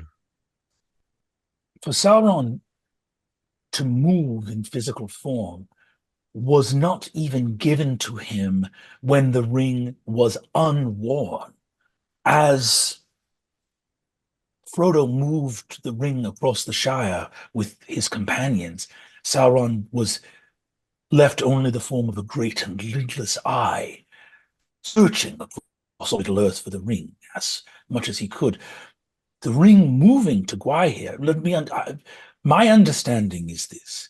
Gwaihir moves to cover the earth in darkness and rule as Lord of the Wind, but the ring serves only a single master, and that is Sauron, who is perhaps only too happy to let Gwaihir pursue his wicked ends for time before the ring corrupts and takes him over, as it did Gollum, as it did all who would seek to wield it. There is none that can take the ring and not fall to the will of its master. But if Sauron is given physical form while the ring is wielded by another, that raises many, many questions. It may not be in the form which you expect. Are you familiar with his persona of Teveldo? Would I be, Don? I'm going to let the dice decide this one. This is a little bit of a deep cut that doesn't actually appear in the books, but was a kind of inspiration. So make me a lore check, 1d12, 66. Tevildo, I think, not Tevildo. Yes, Tevildo, yeah. Gandalf. Oh, Gandalf. Number 2. Wow. Yes. Everybody in the chat drink. Yeah, that's true. Yeah. Oh, we have a drinking game too for the live chat, Brennan. Feel free to add your own rules to this. I feel like every guest has kind of added their own thing. That's a 59, Don. Tevildo? I'm sorry. Tevildo, yes. That motherfucker owes me 10 gold. Okay? You telling me that's the form that Sauron now wears for walking the earth? Oh, well. Oh, the form of a small cat is what you remember from deep, deep in the lore of the First Age as Myron, also known as Sauron the Deceiver, also known as Anatar. He took many names. He took many forms. Tevildo the cat was one of them, as was his werewolf form, as was his bat form, as was his beautiful elvish form. There are ways and means of him being able to do things that don't seem possible to someone like yourself, to someone like Saruman, who has always lusted for that power but didn't get it. Saruman, for ages, wished he could turn himself into a kitty cat. That power eluded him, as it eludes almost all, save for the Dark Lord. Does he wear this form exclusively, or have you seen him change his guise and appearance? Yeah, this whisker chap is the only time we've ever seen Sauron. Yes. We've taken to calling him Miauron. He is currently... And Halloweth will look to Tariel, headless. We do not know what. We know not what form he wears now, as I may have separated him from his old one. Did you cut the head off a cat? Yeah. This is a safe place, to be honest. I threw his little kitty collar into a great abyss, and it made Beery cry. I did do that, yes. We haven't seen him. Ariel, do not feel shame or sorrow for what you did. Sauron is the don't. Oh, you don't? Oh, there was a tone, there was a note in your voice of sort of bashfulness. Like you thought we were going to judge you. No, it's that I keep... No, Beery did. Beery tries to save everyone, and I'm not sure he believes in the concept of evil. And that is why he wanted to keep Miauron as a friend forever, and does not believe that that is not possible. I would love it if you can convince him, because I certainly cannot. Sauron, the Deceiver, brought about the downfall of Numenor, and in all of his vast intellect and his powers of magnetism and control to bring the entirety of Middle-earth under his thrall, he may wear many forms. if he sees in you, Beery, some frailty that would see him in the form of a cat and extend some sympathy unearned on the part of the Dark Lord, he will come back as something even more adorable. A tiny golden puppy, a frog on the back of a bigger frog, looking like it's a little frog or going on a ride on a big frog's back. He will wear these forms to bend your mind to his dark will. I mean, that's amazing. Can I get a persuasion check? Because Beery's locked in. Yeah. Go ahead. That's fair. Brennan, this would be actually Max, if you want to roll this would be an insight check. Yeah. Got it. Remember, you have to add that extra D6 because I gave you that upgrade last time. Ooh, actually, it's a success.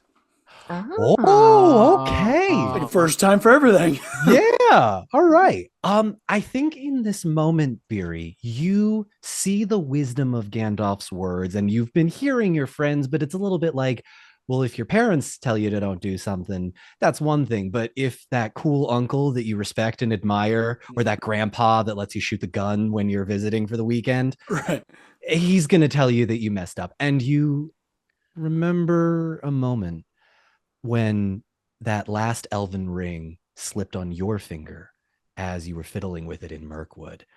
And the image of yourself in a dark void is conjured into your mind as you remember hearing someone claiming to be Aule.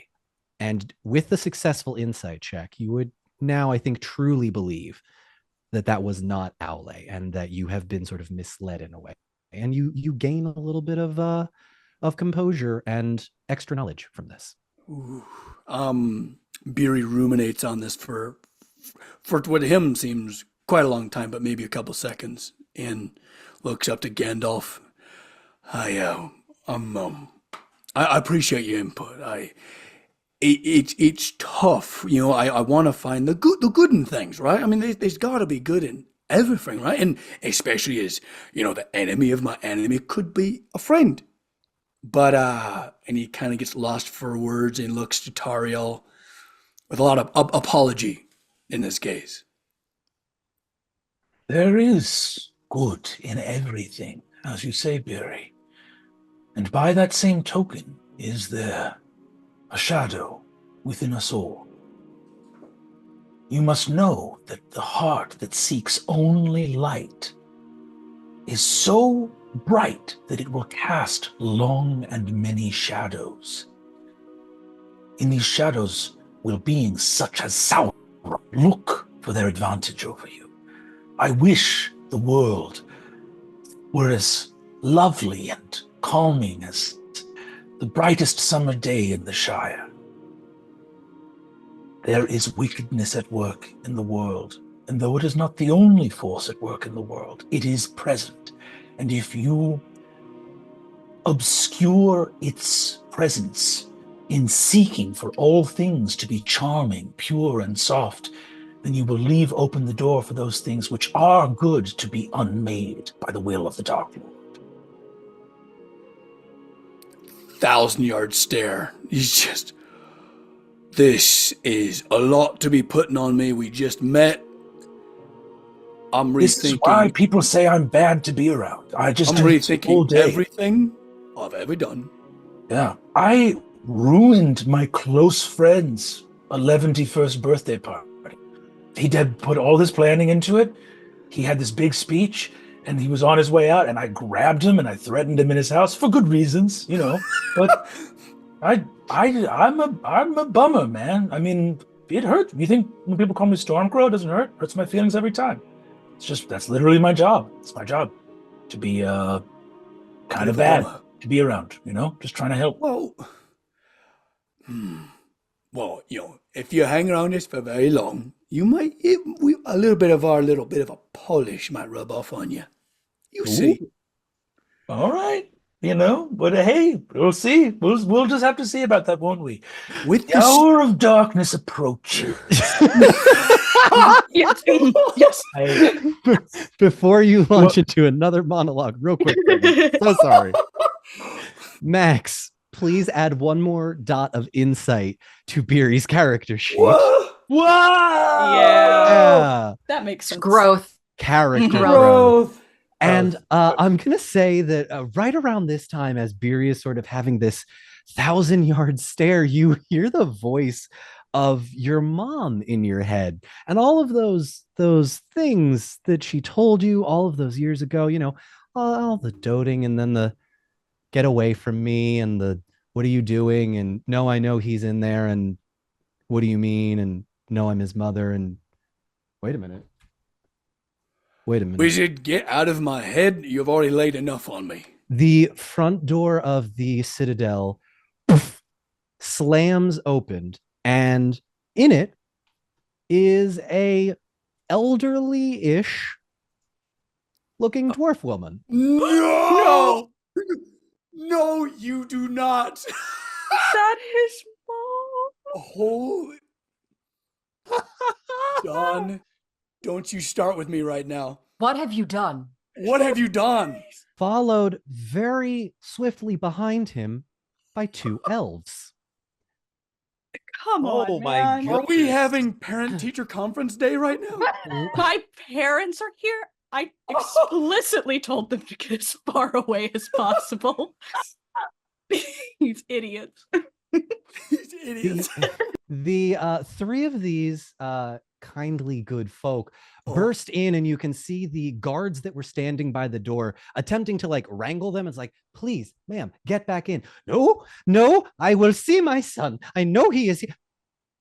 And she sees you, and a single tear falls down her face, and she rushes over to you. I knew you were here. I knew you were here. You're here. Why are you here? Oh my goodness, you've got dirt on your face. Smudging it. Okay, no, don't mom. These your friends, they've told me so much. Tanel, your parents are.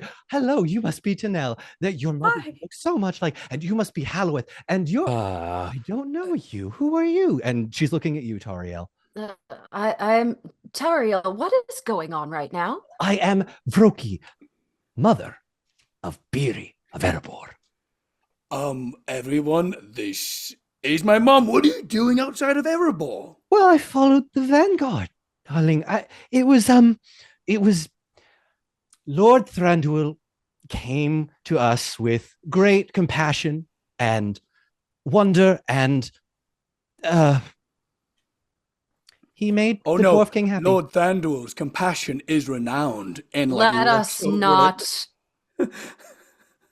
You all seem very.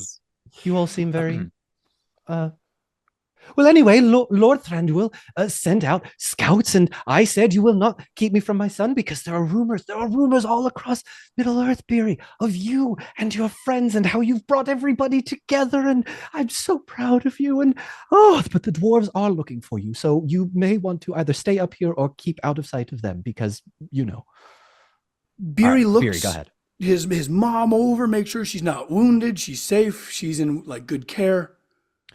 Yeah, she looks as though she has been through a lot right now. She has dirt pretty much all over her. Her clothes are disheveled. Here, let me bring up the mini again. She's still smiling though. She's still quite happy to see you. Spirits. Happy to be there. Oh She's in good spirits. Yeah. Well, this calls for celebration. I feel like we need some elven wine, perhaps some brew. Like we need a proper reunion. Yes, of course. And Tanel, your parents give you a brief nod and kind of come over, and your mom gives you a hug. She's still got the burn scars on her body, and they look a little thinner than they did. Why are you? The Ents offered us safe passage here, and the forest, while it may be a place for some kinds, there is a reason that elves do not live there, my dear. But we are perfectly safe here. We have met your companions Mother, we have spoken at length, and we are so terrified. What have you been doing? We are hearing of your exploits all over Middle Earth. No. You will listen to me. We told you not to get involved. And here you are in the Citadel. Where is Stuart Faramir? Why? Where is he? Slow down, elf. We are damn lucky Tin got involved. You're damn lucky Tin got involved. We are grateful for any help that you or Hallowith or any of your other friends. Hello, dear. Talking to you, Tariel. We've not met before. I am Losamel. This is Eleron, my husband, and Tanel is our daughter, and we are thrilled that you are all here. But, Tanel.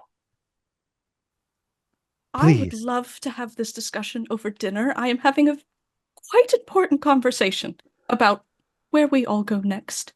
Very well, but in the meantime, I will speak with Captain Faramir. Where is he? He's left.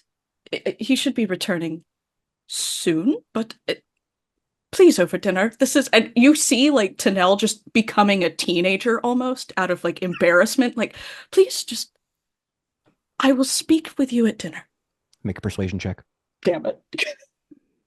Can Halloweth take Mithrandir's arm at this point and kind of lead him slightly away from the chaos that is happening of these reunions? Sure. He's gonna just take his arm. So Arwen. Yes. Tended to by Sauron in cat form? Yes, a slight hitch, but nevertheless it was dealt with. She now rides with the heir of Gondor. The heir of Isildur, Aragorn's son, yes. And with the army of the dead, no less, behind her. Does she bear the shards of Narsil? Indeed, she does. And that as well. Many foul things afoot in these lands. Brothers of my order now lay bound within the ancient kingdom of Angmar. To them it is, I feel, my responsibility to attend while I still may. And yet, shadows move and lengthen Gwaihir's wingspan never extends across the face of Arda. We must act and act quickly, though perhaps not all in concert, as there are many flames now flickering across the landscape. Know you the location of Gwaihir, the Windlord? He dwells in the shadow lands of Mordor. It is as where exactly we know not. We do?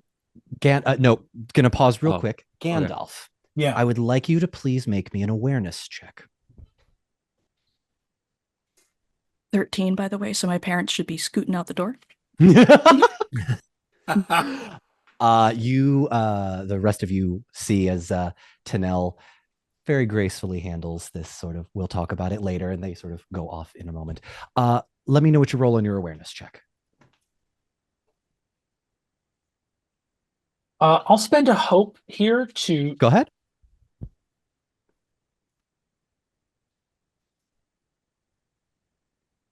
Um, 17. With a 17, you come to understand that the moment Hallowith touches your arm, a great and possibly terrible power exists within him that is not of him. Do I see any rings on his hands? As you look at his hands, you notice he only has 9 fingers. Terrible misfortune.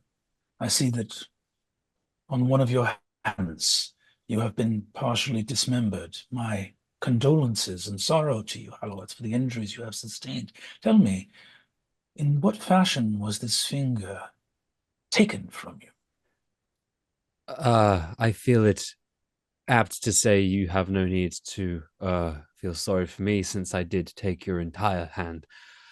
Alas. Well, I was being You're being a dick. You're being a bit of a puppet. dick. I'm gonna be Let honest. me be clear, Harrowith. That would have shaken out really differently if I was still walking around. You understand?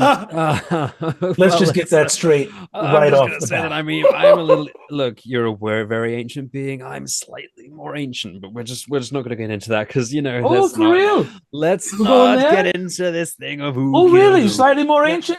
You crossed over from the Undying Lands? You hooked it Just on a over to little Gondolin, my man? Oh, the stories I could tell you, Miss Frontier. It'll curl even your grey locks. You're older than me, and you were born to someone. I was made. All right, I was straight up made. I got see all these mommies and daddies walking around out here. I don't even have that because I'm made of pure song magic. Oh, So just let's get that song fucking magic. I am the song magic Ow. bitch. This is how I live. Okay. I'm just imagining these hollowed halls echoing with their bickering as they're just like to each other. I'm gonna snap out of it and feel the dark power in hell.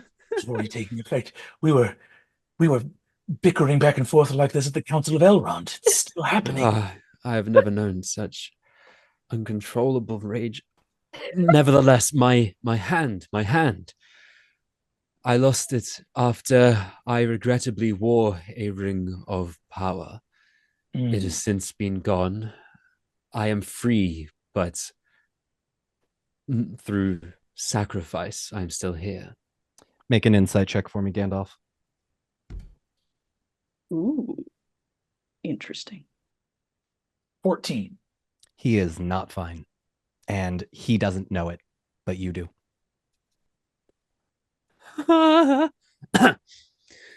What? Harrowith. Before he was lost to me, the ring bearer prior to Gwahir, the Wind Lord, was a hobbit that I believe you and your friends buried south of Rivendell. When I saw him last, Frodo Baggins was barely clinging on to life. His flesh had recovered from the injury of a blade wielded by one of the Nazgûl. His spirit had not. Though your hand no longer bleeds and the wound of the missing finger has closed, some injury to your soul still remains. The ring of power that you bore has not weakened its grasp on you, though you have separated it from your material body.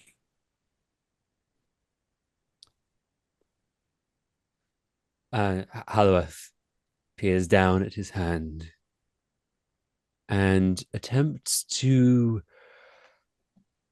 feel any kind of evil presence that may be lingering within his soul, because he's pretty in touch with himself. Yeah. Go ahead and make me a lore check. You can do it with. Oh no, you're already. Can I give him some kind of help in this? Yes, I will allow Brennan. You can give Zach the help action, so you can take an extra D6, Halloweth, and if you would like to, you can use one of your own hope points. Yeah, I'm gonna. No, I won't need it. I'll just take the other D6. I should be good. Yeah, I mean, I've easily beaten it. You already beat it. No, yeah, but I got a 6, and I've already, I'm scores. Tell me what you roll total, if you don't mind. Oh, sure, there is... absolutely. Fine.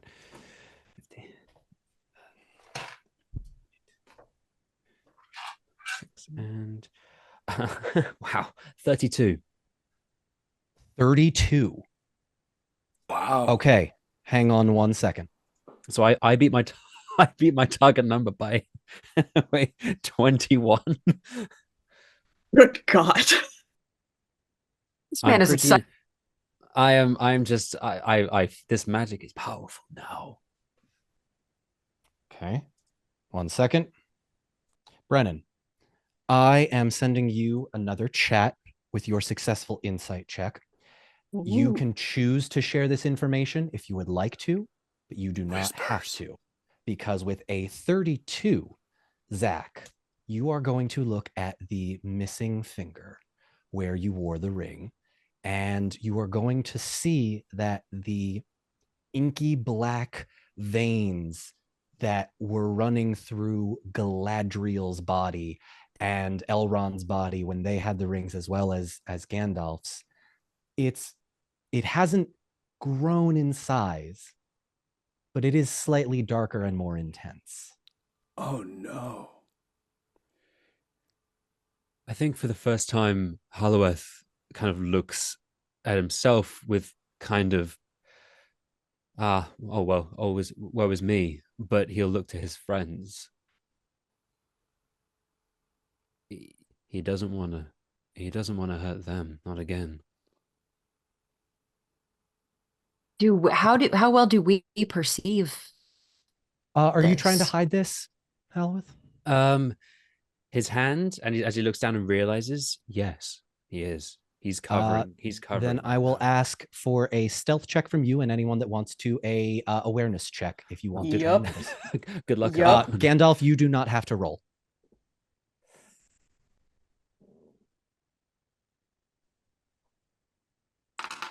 So you said an awareness check? Yes. 21. 21. He's too busy with the reunion of his mom, I guess. 22. Oh! So I don't see him at all. He's just kind of glances at his hand. Tariel, did you beat a 22? No. Yeah, that was a face, Charlotte. Goodness. Yeah, no. Oh, okay, sorry. Caught up. I'm doing a digital dice. Yeah, it's 16. 16. Bad. Halloweth, you managed to hide it. I am going to very quickly, as you sort of have this realization, cut back to Vroki and Beery as she's fussing all over you, just wondering how you've been. And then just, I've heard about your hammer. Can you show me? Can you show me? And you bring out yeah. Right now he's like in walking stick mode, but he like takes the kind of like mobile anvil hammer. Oh yeah. Like that? Yeah. Takes it, I'm just using like, this as an his, excuse to show off Max's artwork. So much. Oh my god. Well, I want to make it before NocoCon because I designed it to build. Oh my god, that is so sick. Oh no, Right. no don't The man's got skills. That is so sick. That is so fucking cool. Oh my god. No. Well, it's centrifugal like acceleration, right? Like it explains starts it in off this. close to the handle, so it's easy to get moving, and then it hauls ass. That is so sick. But it comes apart and he reassembles it and and then it works like this. And I've actually been, Mom, I've been working on some other things that I feel like I've never got the chance to in Erebor. And, look at us now. You're making me so proud. I'm sure as soon as they see...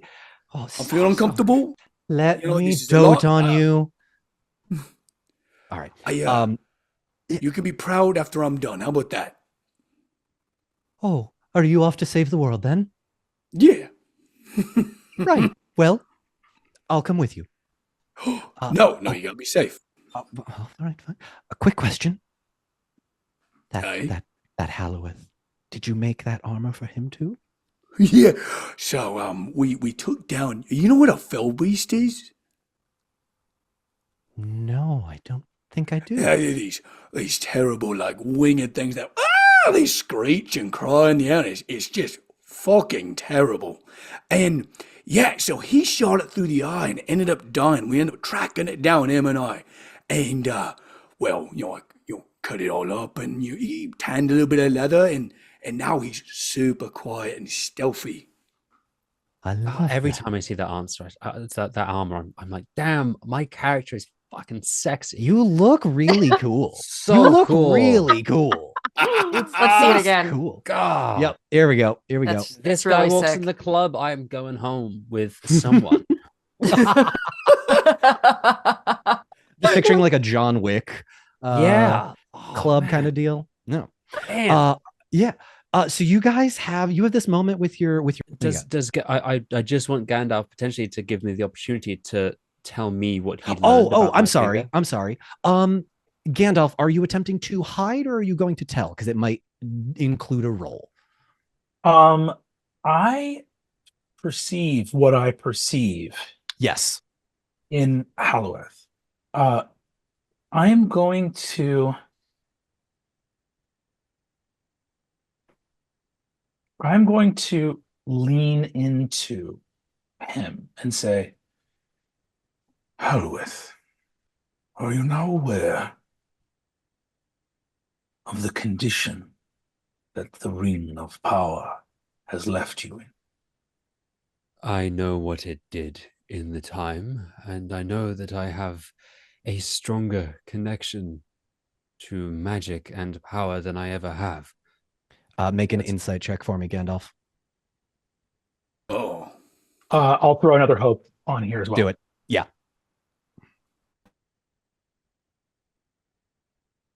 With a 17, the magic that you control is a very earthy, elemental, fiery, wind, ground type of magic. And in the moment he says it, you begin to realize that part of what you felt when Halowith grabbed your arm was a similar power to yours, though he is an elf. Magic touch, baby. Do I feel that that is...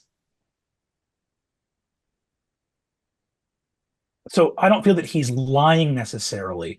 No.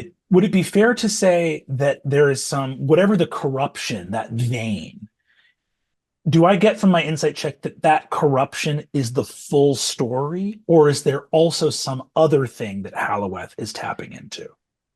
It is the full story in that it was the catalyst for the the thing that the ring, the things that are associated with that ring of power, he still has some access to. The corrupted elven ring of power that he wore. Yes, he is. I'm going to say imbued. Halowith, I fear that wherever your finger is, that ring still sits upon it. I destroyed that ring. It is gone. And yet, riddles in the dark as always. Well, that is 6 HP to the final boss. Thank you, Brennan and Mulligan. Brennan, no. Okay. I'm going to look at Halowith and say, you are more than simply wounded by this. Why here has marked you, Halowith. He has chosen you. By placing on that ring of power, you entered into fealty to the power of the One Ring. And even though it is cut from your hand, that tether yet binds you to him. As he flies through this realm, you are seen to him, known to him. Those connections are so easily severed. You are more than simply at risk, Halowith. You are yourself, your very soul, your being in Middle-earth, a girdle for him. This gemstone, that is eternal. Now release her and come to this. He just holds up the ring on his finger. Aren't you worried that I may wield a power through you? Kill your friends? Destroy the rest of what you love? These rings were denied him, and he will destroy them. And he brings down Aiglos to the ring. The three of you watch as with flourish and root magic and the strength of the last elven king of Mirkwood, the ring splits in half. The ring's in shards, correct? I knew yes. it. Yeah, this is, oh my God. It's split in half. And as there's mentioned. a gemstone, correct? Yes. Yeah, this is a Elrond. sapphire. This is Yeah. Elrond's ring. Can I just? He wants the gem. He just. Would I know that there's no power in this ring? Yeah, there's anymore? nothing in it, right? You'd have a pretty good idea that this is now harmless for the most part.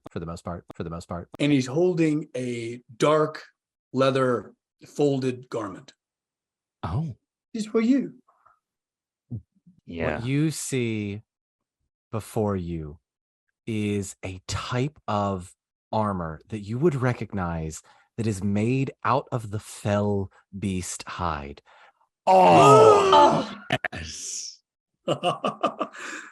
Halloween. That's so badass. cool. The high collar that he can like tuck into a little bit. There's how like in some like really nice button up shirts, there's like one odd button. Yeah. It is a gold inlaid sapphire that he has melted down into a button that's right over his vocal cords. You are yourself, your very soul, your being in Middle-earth. A girdle for him.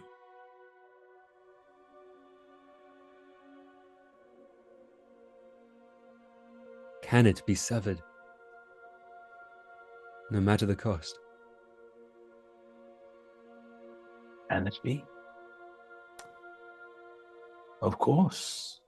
In time, all things can be worked upon the face of Middle-earth and can therefore be unworked. But it is no slight or trivial thing. Much lore of rings and great valor and mire have I learned in my many ages of walking upon the face of Arda. If you were to ask me how I might save you from this fate, I would have but one answer. Let it be known. Destroying the One Ring.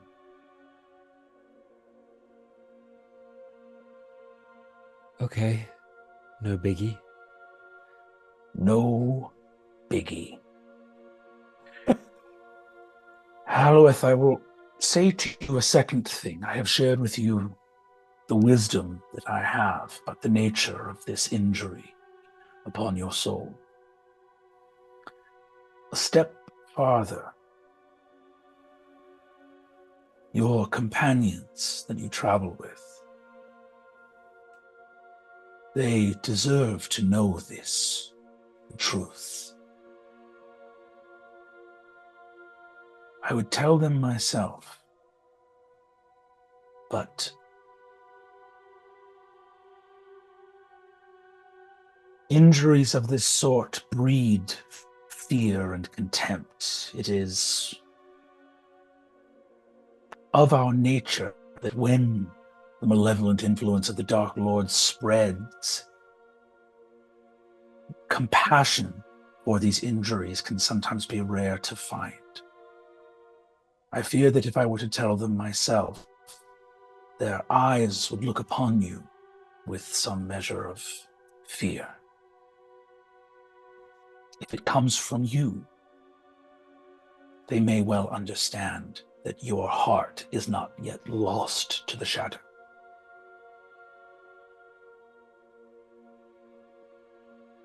I fear my heart was shadowed and has been for a long year since, but how long do I have? I ride for my brothers in Angmar at greatest haste. Oh, hang on, real quick. Sorry. They ain't there, bro. They are not there. Oh, they are not there anymore. They are not there. We The did- flash, yeah, they did the freeing and they've been pretty useless ever since. Great. Because the wizards suck. Sorry, I just want to clarify. Gotcha. My brother's Palan. Well, I'm happy to be corrected on that too, or I have a sense that happened in the past. Yeah, I think Halloweth, if you wanna inform him, this would be also your brothers. I wouldn't go to Angmar. We freed them from Angmar with the help of Halbarad. They are horrendous companions. I would not trust them with the lives of our rats. Yet, you may find them here soon. I believe they're traveling with the rest of them.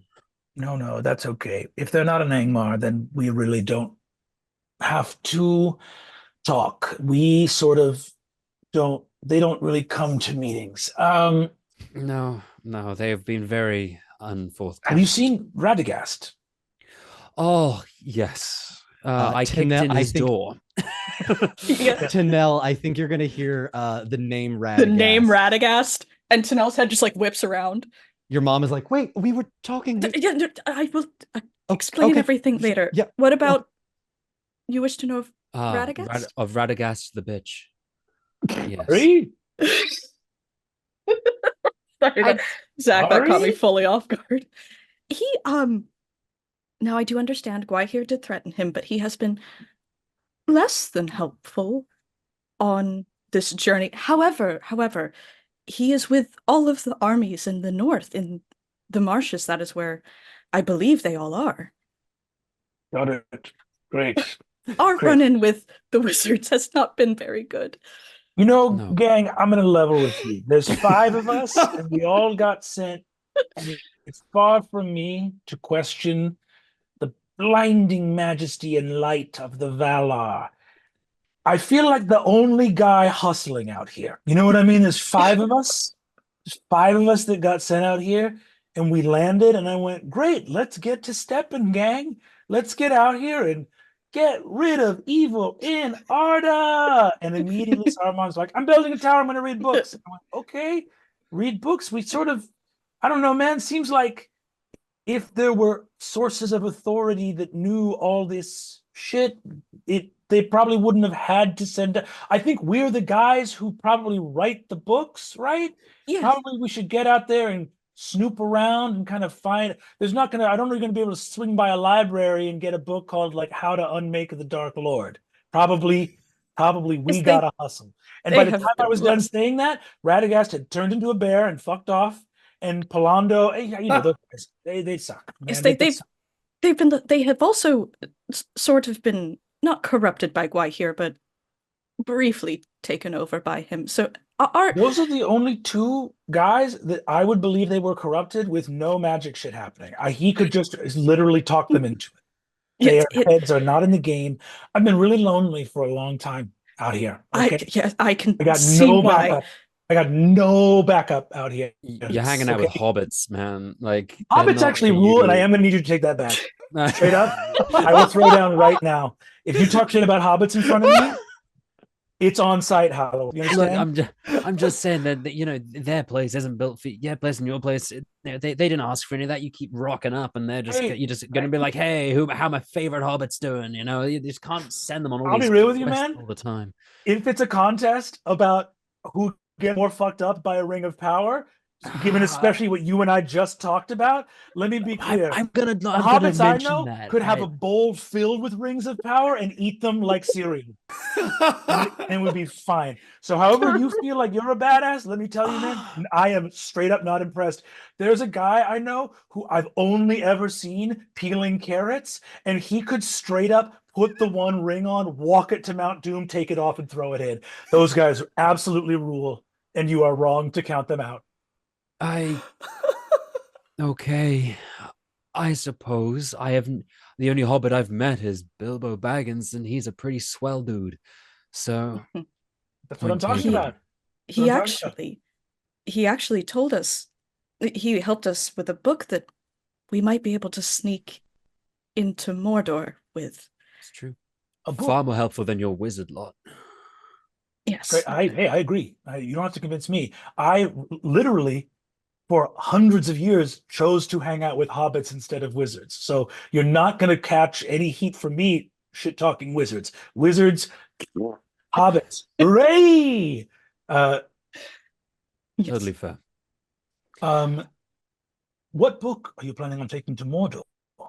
It was a book that detailed sort of a secret way into Mordor.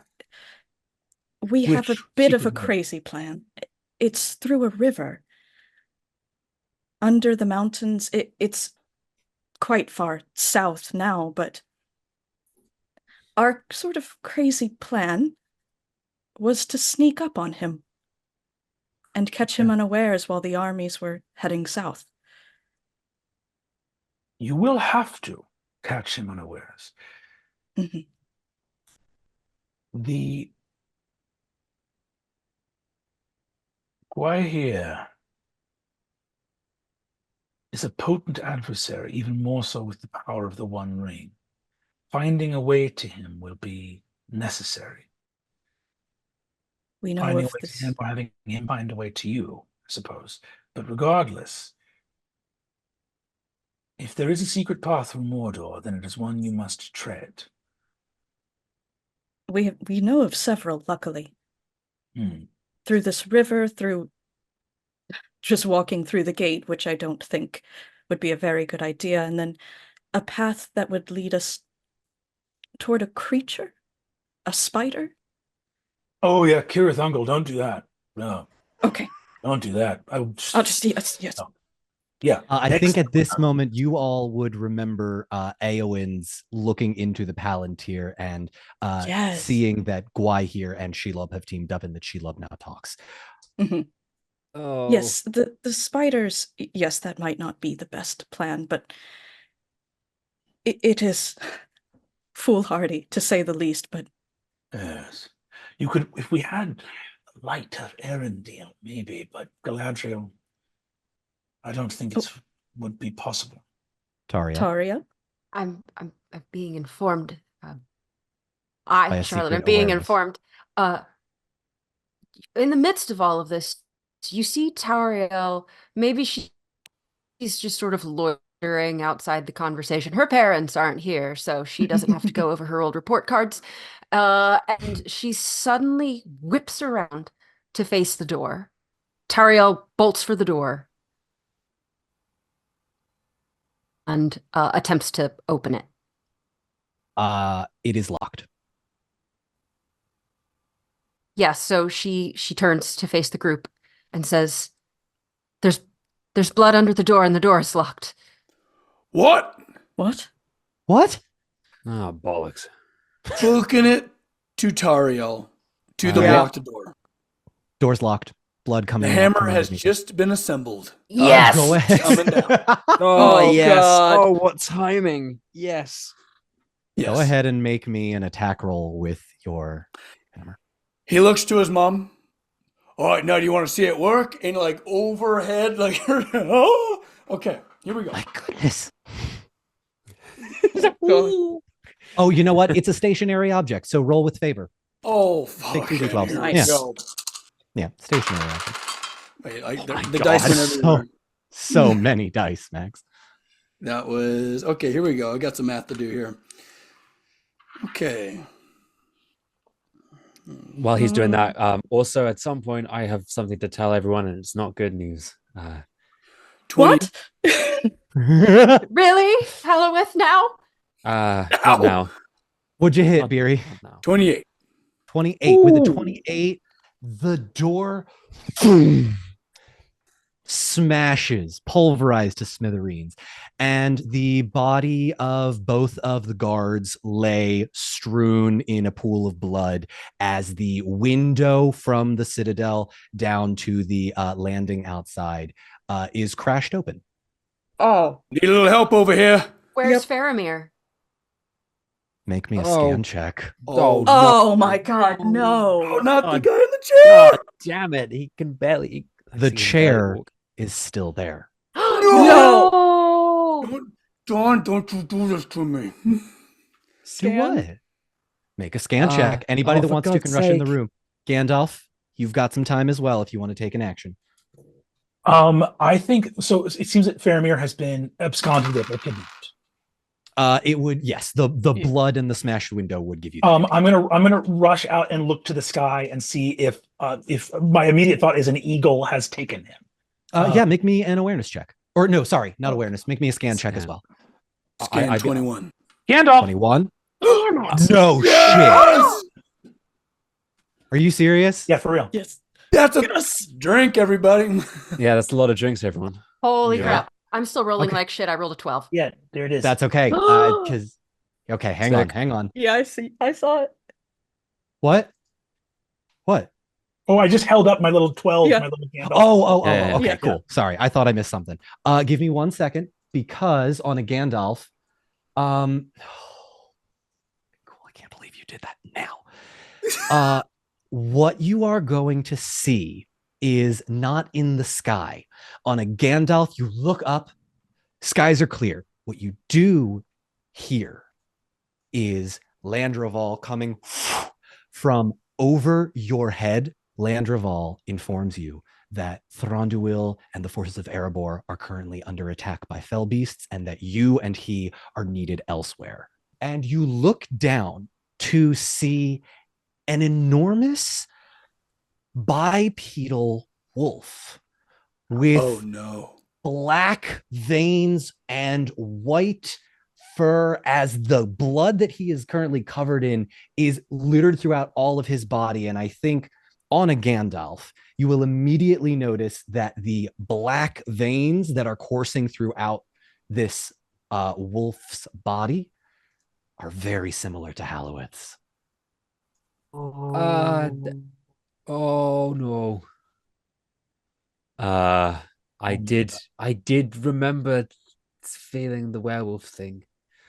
I remember too. Oh my God. How far is this from us? He is currently scaling down the rock portion of Minas Tirith. He's like 7 or 8 feet tall, so his thighs are the size of like Dwayne the Rock Johnson's forearms. So he is bounding goat-like Mr. Tumnus from Chronicles of Narnia style this way and that. And Faramir is fireman held over his shoulder. Okay. We need to act right now, like yesterday. Yeah. Let's roll. Time to start sprinting. Landroval is going to fly down to you all and say, climb on. To all of us? All of you. Okay. Okay. Leaping on. Leaping on. Sure. Anyone? Yep, Grab on? absolutely. I guess. Okay, great. As Landroval spreads his wings, takes off, catches the gust, and dive bombs this giant wolf creature, Canal, you hear your parents screaming your name from the top of the citadel, and Beery, you just watch your mom shake her head. Again, Beery, again. And so I'm going to need everybody to make an athletics check to hold on to. Jesus. Oh no. I'm fairly I do hate to say it, guys. Gandalf, I had No way. Did You're not. crazy over here. That's is crazy. Absolutely nuts. Jeez. Which 12 and then a 9 on top of that. 9 on top of it. Okay. Don, before I roll these dice, I want to make a note as like kind of holding a secondary action is if somebody looks like they're going to slip loose, he's going to try in arm's length at least, try and catch somebody if they fall. Okay. Thank God you said that. Oh, thank you. Okay, I passed just 3. You who failed? By 3. I got an Eye of Sauron.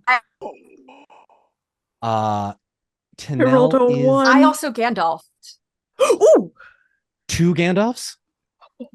Okay. Hang on. Here's how we're going to resolve this. Beery held action. Gandalf's on Gandalf and Tariel. Beery, I will ask you to make 1 athletics check. Please add, I will let you choose. You can either choose a flat +3, or you can roll 2d6s. Oh, going for the dice. So I get to add 2d6s to this? You can potentially add 2d6s. The Gandalfs will transfer over to your success like hope points in this instance. Do I add them now, or do I roll just another athletics right now? No, just add them to the 1 athletics check. I got it. Okay. Oh yeah, that's another 8. Okay. Total or no, he passed the first one. And got it. Tanel, you begin to free fall, and in an instant you feel Beery's hand grasping on, but unfortunately that also means that Landroval is now tilted to one side and is careening this way and that, trying to overcorrect for the weight. And with a successful athletics check, you are pulled up onto Landroval. However, hold on, 10! Wildly off course. And this wolf now has a hell of a head start. it was already really far, and now it is really, really far. I'm going to need everybody here to make one more scan check to make sure that you can keep an eye on this guy. Ooh. Oh, Gandalf. No. Damn. Yeah. My elf eyes see him. Love that. Love that. Love that. I just rolled Okay. like my fourth 12 of the game, so sorry. 12. Okay. Gandalf is in the house. Seriously. Okay. Oh no, yeah. no, just total 12. Oh no. Oh. I'm gonna Total 12. Okay. Halloweth, you Yeah. have no trouble. Your elf eyes see that the werewolf has turned northeast. He's taking the Faramir to Osgiliath. And you see Landraval. You pointed out Landraval is immediately trying to correct. His wing got a little bit hurt because Tanel just the weight is too much for his wing at any given point, and he's kind of struggling to fly. And Gandalf's thickness, honestly, too. That that wagon is dragging, and Tanel's honestly as well. So yeah, with all this thickness on this eagle, it takes you a few minutes to catch up. But I think with a Gandalf, yeah, you have no trouble spotting him. And Landraval is going to land in what is sort of like this muddy, sort of like disheveled battlefield encampment area. Let me bring up what you see. Yay. So this map was done by Little Wit the cartographer. Cool. Yeah. You are going to see a kind of abandoned camp with water and mud everywhere. There are animal bones and rocks and trees that have fallen every which way. You are approaching. So the top of the map is north. The bottom is south. Where are you all approaching from? Ooh, good question. The south has a wider area to land, I guess, or to scout out. How big is Landraval relative to what we're seeing? Landraval will occupy one of these space grids. You all basically occupy one space. He is occupying like a space and a half. Okay. Yeah, the south then for sure. Okay, cool. I mean, the wizards do leave halfway. There's no. That's true. Honestly, as Landraval is flying, I think Gandalf. I could truly just look at everyone and be like, "My business takes me north," and I want to just leap off of the eagle and hold my knees to my chest and bounce on my ass off 3 minutes Tirith. Is that like cow and chicken? The army. And can I look at Tanel and be like, from one real one to another. I see what you got going on. And I'm going to take a tiny pin and hand it to you and be like, "You're the first person to beat me in 3,000 years." And I'm like, dude, boing, boing, boing, boing, boing. Hell yes. Adorable. Okay, cool. Yes. You are going to hear a little bit of laughter off in the distance, but continue. No, sir. When I hear the laughter, what happens? What? You hear a growl. Oh, Aloran, you were always so naive. And the wolf walks out. Do I recognize this? Is this Sauron in his wolf form? Make me an insight check. Oh shit. Oh shit. Okay, this Nell's gonna tell him to leave. Just go, run. I do roll. I got 3 6s on my d6s and then an 11 on my d12. So that's 29. Christ. What Crazy the roll. hell? I've never rolled this well in my life. I love this game. Love this game so much. Okay, here's what you're gonna see on that insight check. Number 1, it's not Sauron, but he does know you. And I will say, with what you rolled, you think to yourself for just a minute, this wolf looks familiar. He's white and he knows me. And Halloweth just informed me that perhaps the girdles and the creatures are Maya, the angelic spirits, your kind, trapped or willingly put inside the body of a dreadful creature. What's the matter? Don't you recognize me? Go ahead, finish your speech. Give them that false hope. Do I now behold a member of my council? You do. Oh my god. And when I came back, did I come back as Gandalf the White or Gandalf the Grey? White. Brother.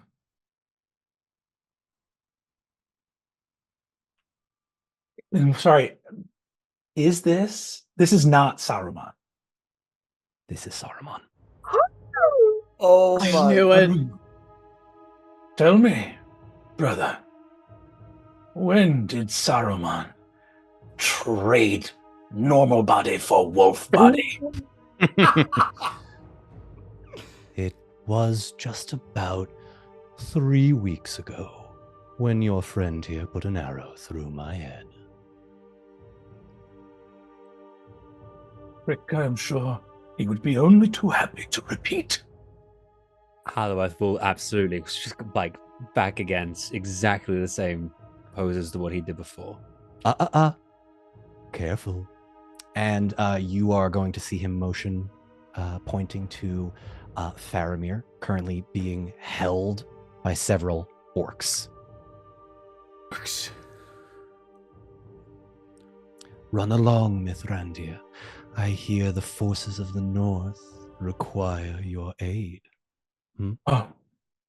I'm going to turn to these friends here. Tariel, Biri, Tinel. Shadows now lengthen, but there is a light in our heart that can never be extinguished. The shadow is a passing thing, and above it, the stars and sun dwell evermore.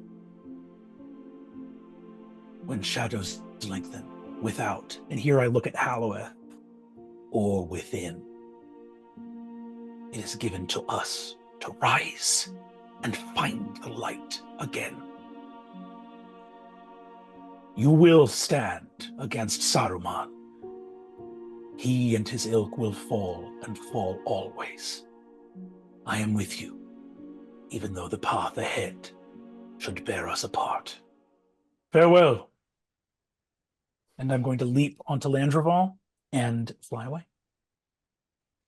Lie. Yeah. Beery does a proper like hammer over the heart and a bow. Yes. Very inspiring. Oh yeah. Yeah. Oh man. Very inspiring. The Oh, four of man. you are going to turn around. That's enough, as Furball. The werewolf Saruman says, "Oh, quite inspiring. Now, claws out. Woo! Where were we?" And he is going to lunge straight at you, Halloweth. Oh, why? Why would that be? And Why would that- why little old me?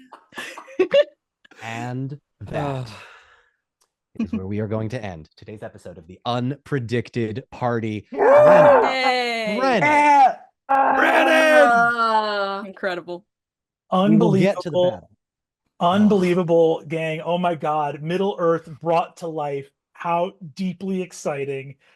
This was such a joy and an honor, gang. Thank you so much for having me. Thank you for coming. You're always This has been welcome great. back, buddy. Man, it was Yeah, amazing. seriously. Much. This is the first Thank time that I you think for- Beery has not tried to recruit somebody immediately to join for the rest of forever. He's just dumb. He's just dumbfounded. Brennan. Sorry. Just Oh, in no, go case for it, people, Todd. just in case people don't know who you are and listen to this, where can people find you on the internet? You can find me at dropout.tv. We're on Dimension 20, Make Some Noise, Game Changer, and also our podcast, Worlds Beyond Number, which is a great, Bria Iyengar, Erica Ishii, Lou Wilson, produced and designed by Taylor Moore, actual play podcast. Thanks so much for having me, gang. Deeply, deeply appreciate it. Thank you for so being Thanks here. so too. much. It was Very wonderful, nice. buddy. We will be on delightful. Patreon for the Unpredicted After Party.